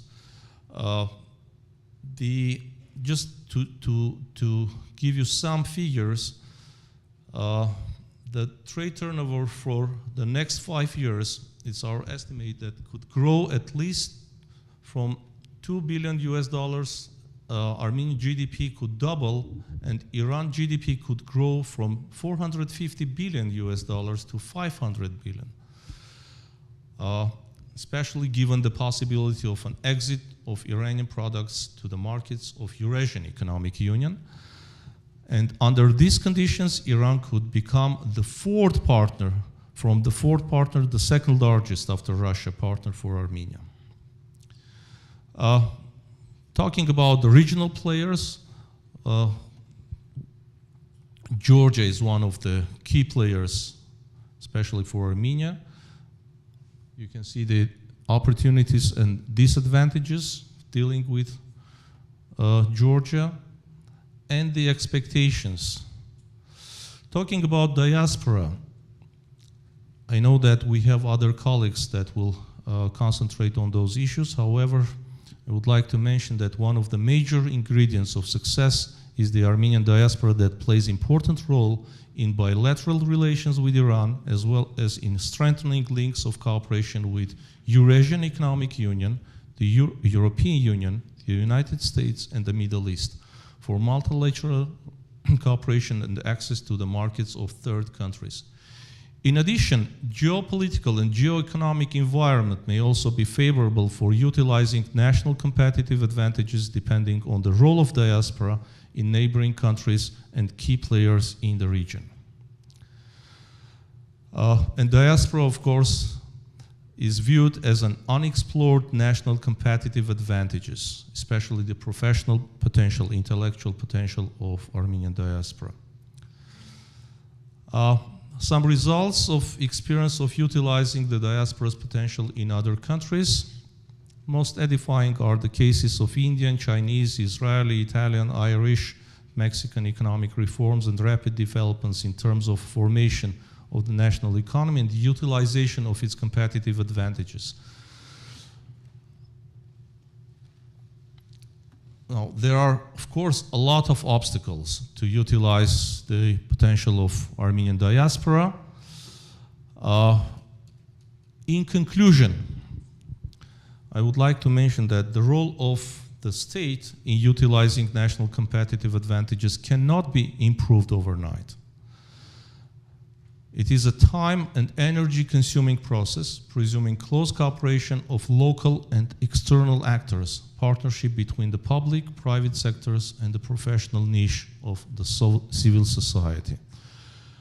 One thing that is important to note, the transition from centrally planned economy to a market economy is also transition from an overestimated role or exaggerated role of the state, of the government, to an underestimated role of the government, which usually is true for liberal economies, free market economies. However, for countries like Armenia, the government have specific role to complete the transition, to design or to help to design a strategy for further development, and to assist in utilizing national competitive advantages. If there are questions, I'm ready to answer, but one thing I want to mention is that we usually talk about two Armenias: virtual Armenia and real Armenia with its challenges, with realities. We need to learn more about the real Armenia. Also, among major challenges, I want to mention that throughout 26 years, there is no civil society yet formed in Armenia to form an efficient government responsible for its actions, or to make the government workable and responsible. From the other side, none of the 14 governments in Armenia designed a strategy to utilize professional potential of Armenian people in homeland and in diaspora. And among the keys to success, one should also pay attention. One of the major things is to stop mass migration, արտագաղթ, and the brain drain. Create a new model for economic development considering war conditions. This is important. We talk about Armenia as if Armenia is in peaceful environment. It is not. The war is still there. Killing our soldiers means the war is still there. It's going on. I'm currently working at a concept called economics of war, what Armenia should do, what model we should choose or design to further grow our economy within that environment. Form an independent structure coordinating actions to better utilize competitive advantages of Armenia and diaspora. And of course, there are some suggestions, but we will talk about it later when there will be questions. Thank you very much for your attention.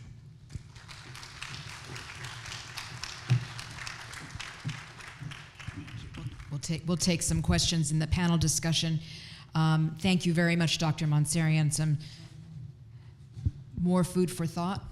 And we have two discussants who will give us their reactions to these three papers before we have the panel discussion.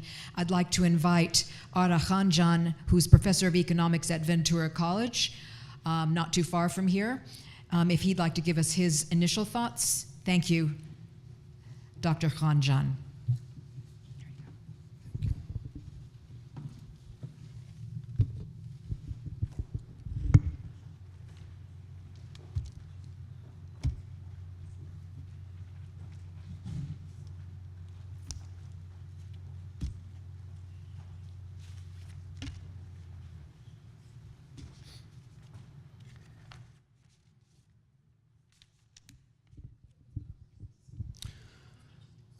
It is difficult to discuss three papers in just 7-8 minutes. Therefore, I will just make few comments about each paper.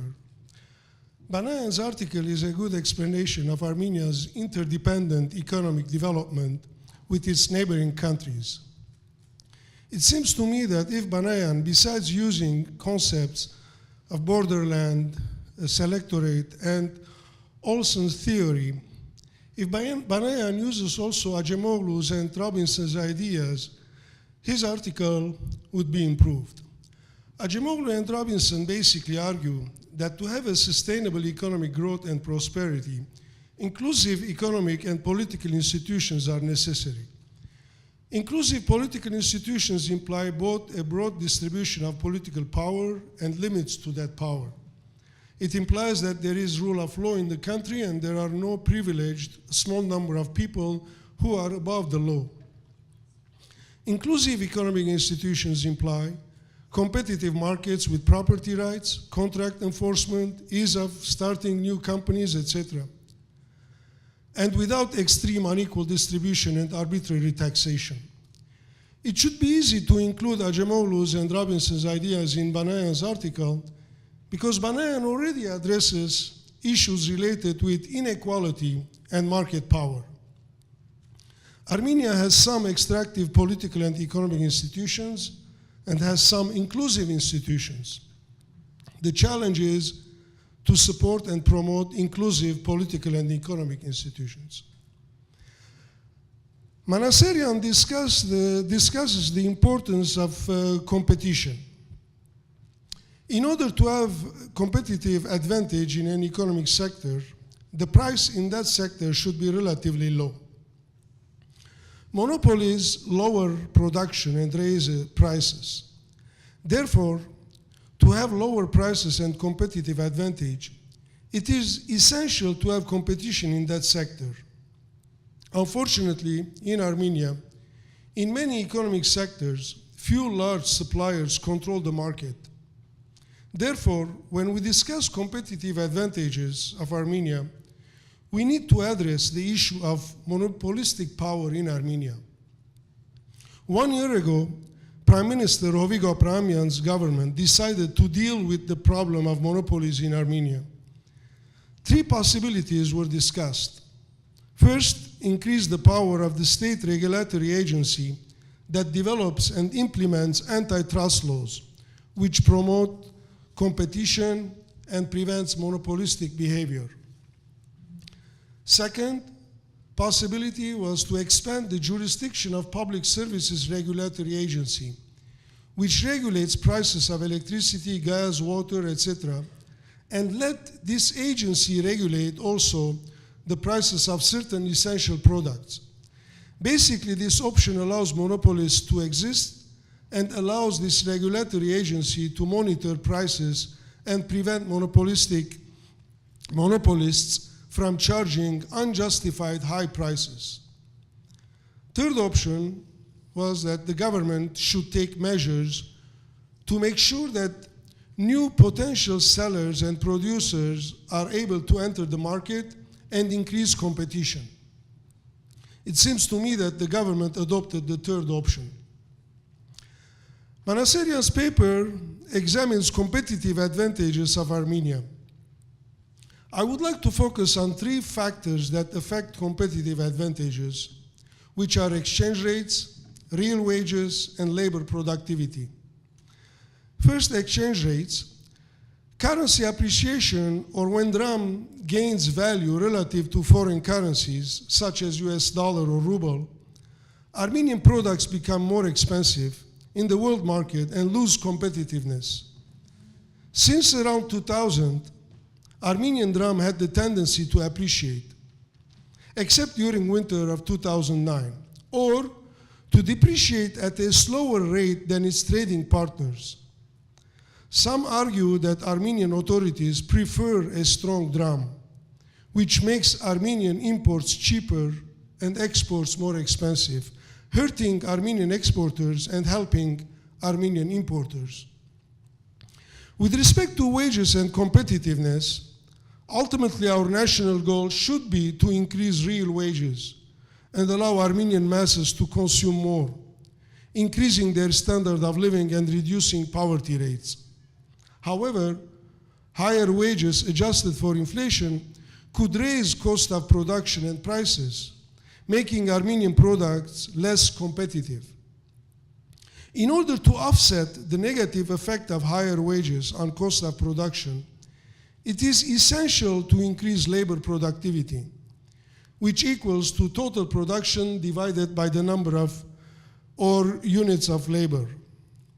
When workers become more productive and at the same time and the same number of workers produce more than before, then cost of production goes down, which could allow wages to go up and at the same time could reduce prices, making Armenian products more competitive. This implies that it is essential to improve productivity of labor. Productivity could be improved by allocating more funds for education, research, and science and technology that Manasserian and Julfayan discussed at the end of their papers. Improving this infrastructure of the country, such as telecommunication, transportation networks, etc., and improving institutions such as legal and financial are also essential for increasing productivity. Manasserian emphasizes the role of government agencies and the diaspora in promoting exports of goods that Armenia has competitive advantages and also attracting foreign direct investment. I would like to mention that the Development Foundation of Armenia, DFA, was created to address these needs. However, I agree with Manasserian that there is lots of room for improvement in this area. Finally, a short additional comment on Julfayan's paper, which is full of fascinating and relevant data. Twice the paper mentions that after 2013, Russia's economy experienced drastic drop, quote, following the Western sanctions imposed on Russia, end of quote. It seems to me that the drastic drop of oil prices in 2014 from above $100 a barrel to below $50 a barrel might have caused as much or greater damage to Russia's economy than the economic sanctions. Basically, along economic sanctions, I would suggest to add the drop of oil prices as the cause of Russia's economic slowdown after 2013. Thank you.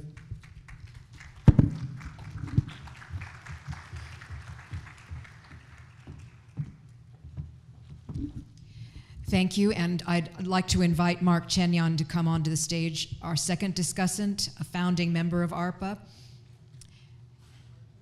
and an independent commentator and lecturer. Mark Chenyan, give us your thoughts, please. Thank you.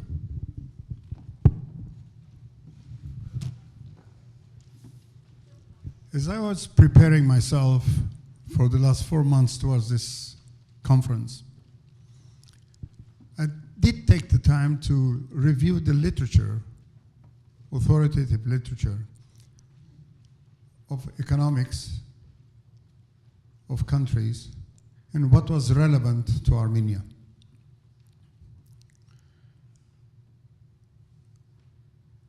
I will not refer to the actual papers simply because Dr. Khanjan already did it.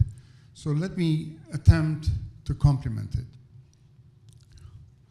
I will concentrate on 3 areas: the culture of indigenous capital formation in Armenia, which is non-existent. I will address some problems in the higher education, specifically, and I will complement the economic diplomacy portion, which was discussed, and what practically can be done in that direction. So let me go to the culture of indigenous capital formation.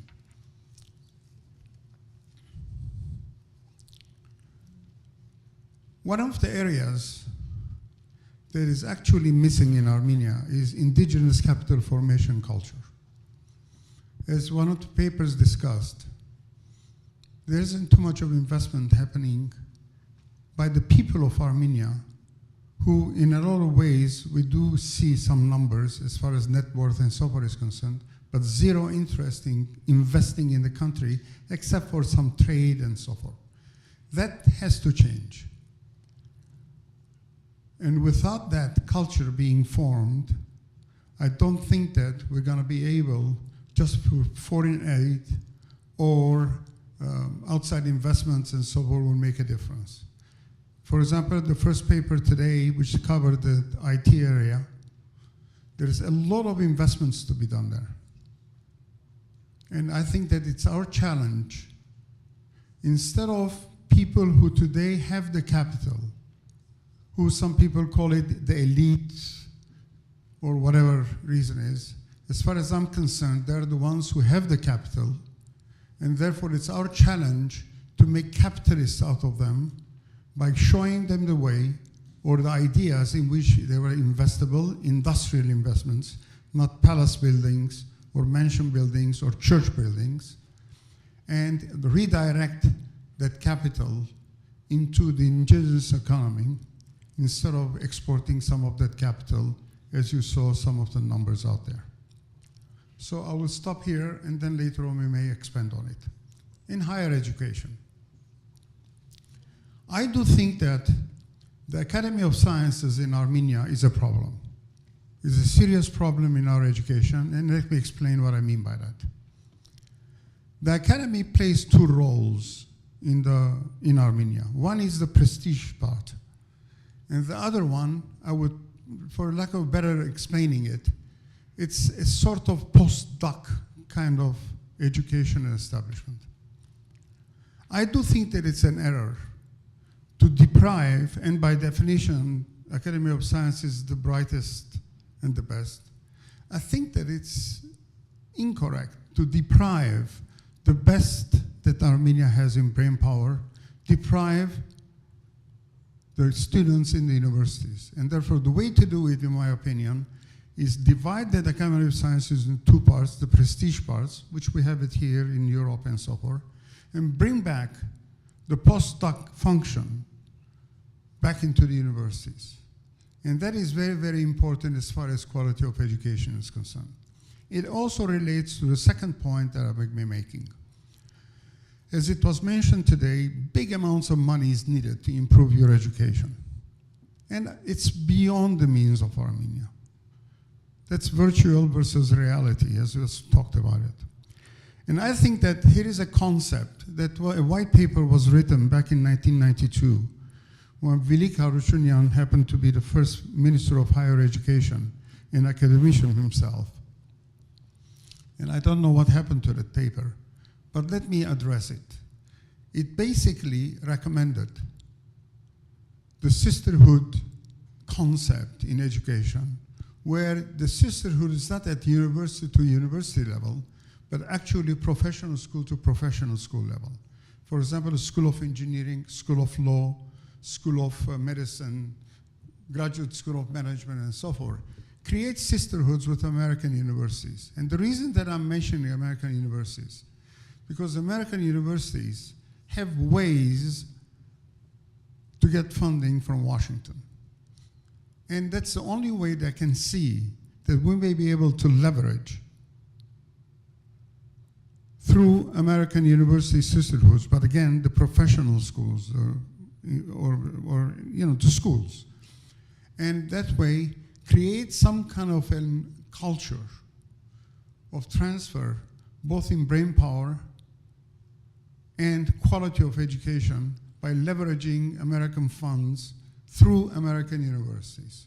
That's the second point. And the third point, the diaspora Armenia. I'm extremely happy and glad that economic diplomacy concept was put on the table a few minutes ago. We talk about diaspora, Armenia taking advantage of diaspora and so forth. But the problem is this, that have we really quantified what the value of the diaspora is, what the real human resources we have? We don't have it. And therefore, another suggestion that was made back in 1994, again a white paper, was the following. That to have in the Ministry of Foreign Affairs, an underlying Ministry of Foreign Affairs, and Deputy Minister position, whose primary duty through the network of embassies and consulates to create an inventory of the brain power that's available in the diaspora in name, location, and specialization. The easy place to start are the universities. Academics are visible, you can see them, and through them also, you can find out who their peers are in the private sector. This kind of inventory has to be put together. And the proper ministry for that is the Ministry of Foreign Affairs, because physically they're there through their consulates, through their embassies, and so forth. Eventually, once that the inventory is put together and it's available in Armenia, Then the next step goes in, and that is the think tank concept. It's a concept that we do not have it in Armenia, neither over there or here. And I think that with that kind of inventory, you will be able to create the kind of think tanks that we need, where when issues are faced, a lot of thinking goes in it before decisions are made. And therefore, I do think that these three areas I just mentioned are quite practical, in my opinion. It's immediately taking action into these directions and address some of the shortfalls that we have. And then one last thing, we talked about mass migration and drain, power drain, brain drain. I'd like you to think on the following terms, and again, try to quantify it. At one of the conferences that were held by the Economic Association in Washington, D.C. a few years back, and I participated in it. When I walked into that hall at the World Bank, huge hall, a large boardroom table and so forth, and on the wall, I noticed about 20, almost 30 young, good-looking ladies sitting there at an economic conference. The conference started, so I had no time to assess it.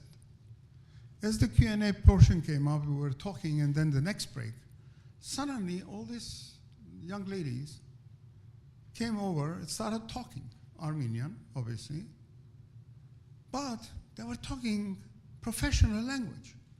A lot of them economics language. And here's how I find out, that there were recent graduates of Armenian universities. They all were in this country doing their PhDs at the best universities that you can think of in America. And the sad part of it is this, and nobody intended to go back.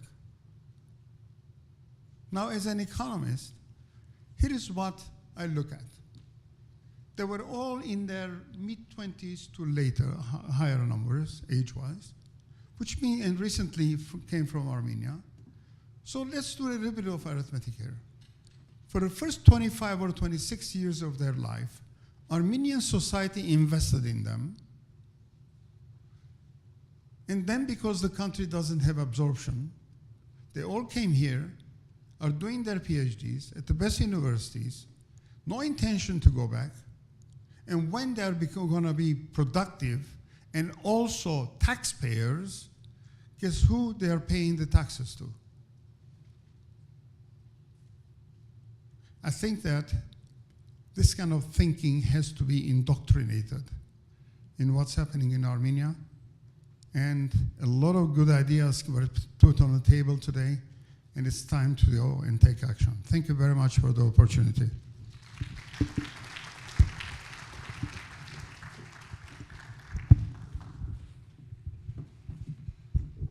Thank you. And is Dr. Zorian still with us? Yes?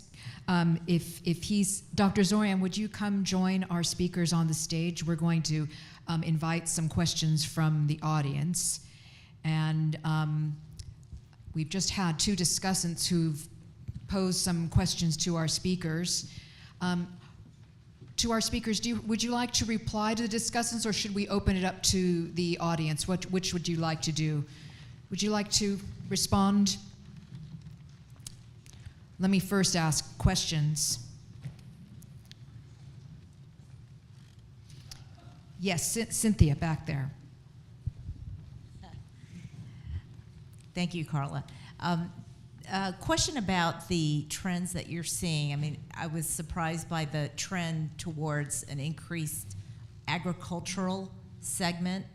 I was wondering what drives that? Did the diaspora have a role in that? Because I know that there has been a lot of effort and investment from the diaspora into the agricultural sector, and I'm wondering if we influence that.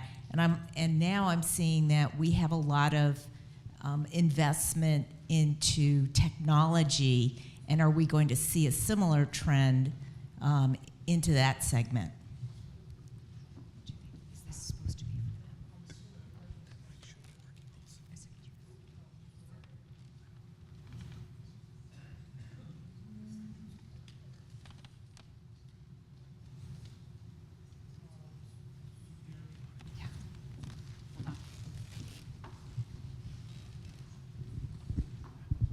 Thank you. I think it wasn't that the agriculture increased. I think, if I'm not mistaken, it's the industrial base collapsed. So you had factories closing, workers leaving, and so all what you left are people in the outside Yerevan, essentially, who have a home and a plot of land, and that's basically it. So that's the basic explanation. Yeah, I wouldn't attribute this to the diaspora, but I would just add quickly to that of all the countries in transition, land reform came probably earliest to Armenia, so that may have given some increase to the size of the ag sector there versus other countries in transition.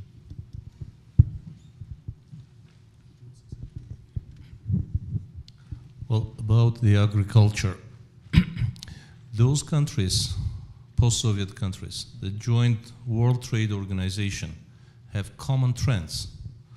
The efficiency dropped dramatically in all those countries. And how to solve those problems? Of course, each country is unique. However, for Armenia, we have a bit more complicated situation because we are in war with Azerbaijan. And when we say mass migration, basically it starts from urbanization, from abandoning the villages around the border. And those villages are given special status since 2 years ago. Free economic zone status. However, we see less investments in those villages, and the government have to promote, have to explain more, not only to diasporan investors, but also to the world, what advantages that they may have by investing in Armenia. It's also risky to invest in agriculture. The other problem is that current project that is being sponsored from abroad to broaden or to merge the communities, we had 913. Now we expect to have around 200 or something. It further impacts on mass migration. None of the people living in those villages and towns agree to be in that project. No one understands the benefits of it. The disadvantages are much more. So these realities have to be considered when we're talking about agriculture. Also, there are other issues associated to the mentality of farmers who have harvest that exceeds their expectations and they are not able to sell their products in an open market. We have a market economy in Armenia. Better or worse, we have it. And the role of the government in this case is to work with them, not to assist, but to work with them and to give right advice how to proceed. So there are a lot of issues associated with that. One thing to mention, unfortunately, in a strategy designed by the government, the whole sector of agriculture was initially missing. We filled that gap. However, the importance of agriculture or the importance of increasing the efficiency of agriculture is not yet considered. Thank you. David Gendian? David Asayan, sorry. All the speakers have approached the topic of the need for internal expansion of the workforce versus the issue with brain drain. It seems to me that certain infrastructure expansions to support that local expansion of the workforce would be needed. What are the different needs as you see them and the pathways to achieving those infrastructure expansions? Some of the ones that I would think of would be healthcare for workers, education, ensuring and safeguarding the securities list that one of the speakers had on one of their slides, as well as physical security and physical infrastructure. Shall I start? Well, it's a difficult question. However, my personal understanding is that since we're talking about Armenia, and the most obvious competitive advantage of Armenia is the intellectual potential, human capital, the knowledge is not yet demanded in Armenia. I'm not talking about IT. IT is a different story.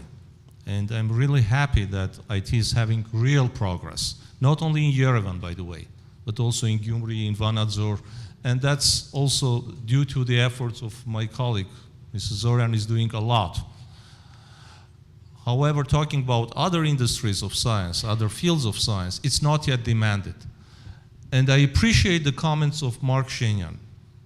It's a brilliant idea to reconstruct the whole system of the Academy of Sciences.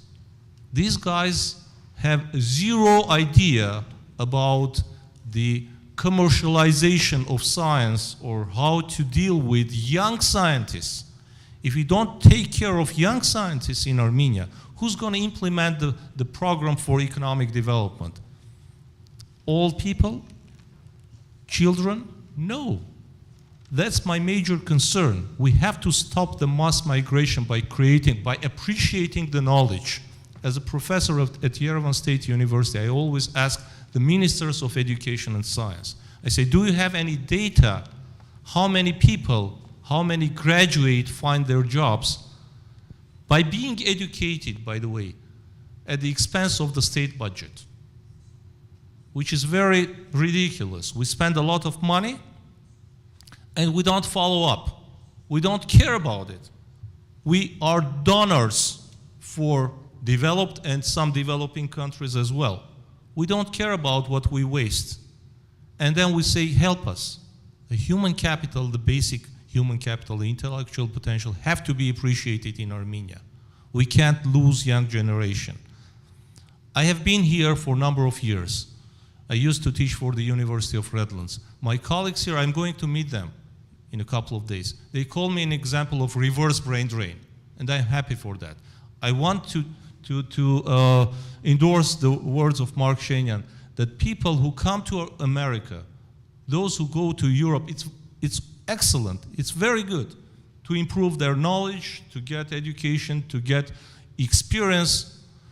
However, we have to think about our motherland. We can't live like that and come as a tourist to visit. And the major role have to play the government. Thank you. Are there other questions? Please raise your hand. Yes, Professor Shamassian.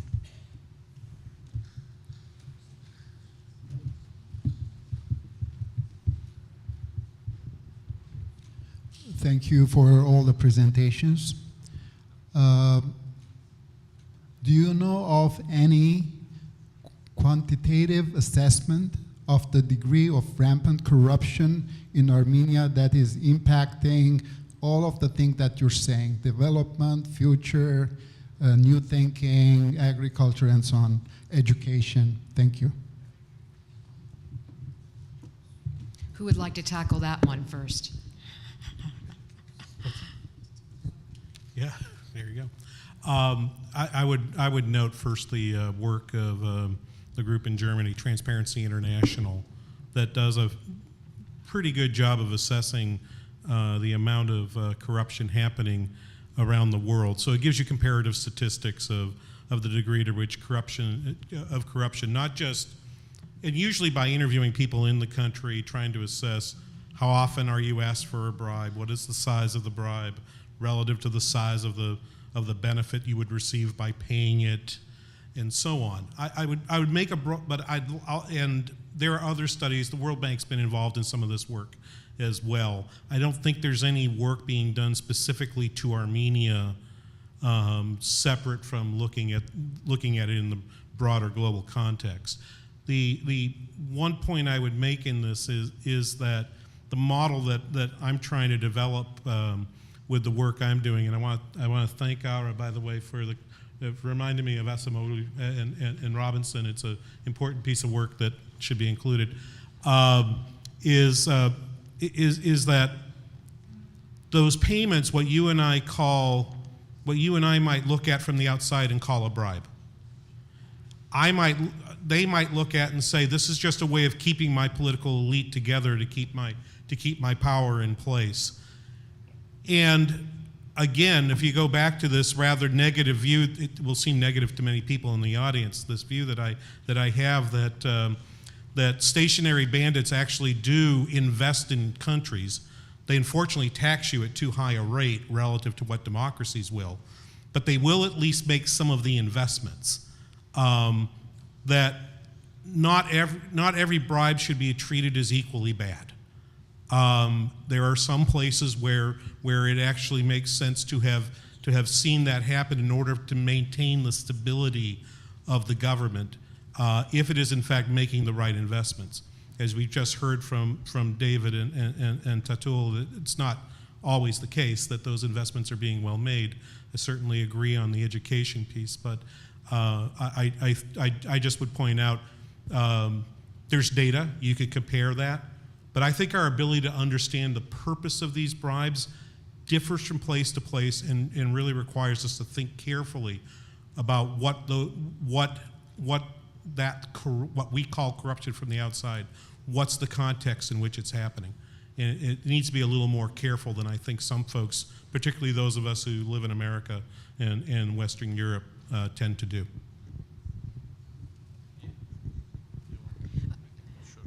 I can add a few more words.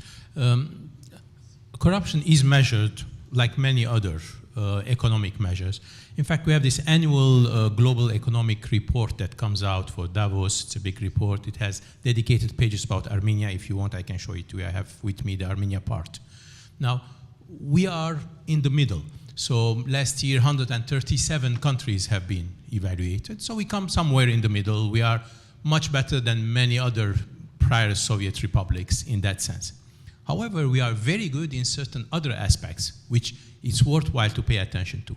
We're very good in starting businesses. We are #1, in fact, in terms of the short step that it takes to start a company, the procedures. We are very good in terms of having the IT support for that company or for anyone, in fact. Cost of internet, we are the #1 in that. It's very cheap and available in lots of places. It is worthwhile to look at the report to see in so many categories, I would say 6 or 7 categories at least, we are among the top 5 out of the 137 countries in terms of doing business, ease of business creation, and so on. Of course, we are in the middle in some other aspects as well, and this happens one of them. One last comment on it. There is a misunderstanding in Armenia that corruption is about bribery only, whereas it's not. I have to mention that choosing wrong people for the government is also corruption.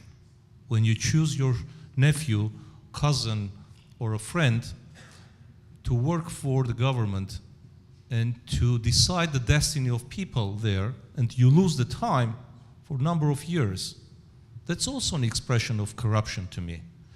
The new government of Armenia, I admire them as a team, but when you look at some people in the government with zero background, let me give you some statistic data about the ministers of economy or ministers of finance of Armenia. Almost 80% of them throughout our independence, the years of independence, have no background in economics. What are you expecting from them? And many other examples. I mean, we have to demand or to look for the values, institutions that are not being used in Armenia. While recruiting people you have to look at their background. You can't go to the American University of Armenia with technical background and teach management. But you can do that in some other institutions. These have to be stopped. And this is also corruption. Thank you. We're going to cut short the discussion for the moment. And I'm going to invite Dr. Panosian onto the stage to say a few words. We do have lunch waiting behind us. Dr. Panosian?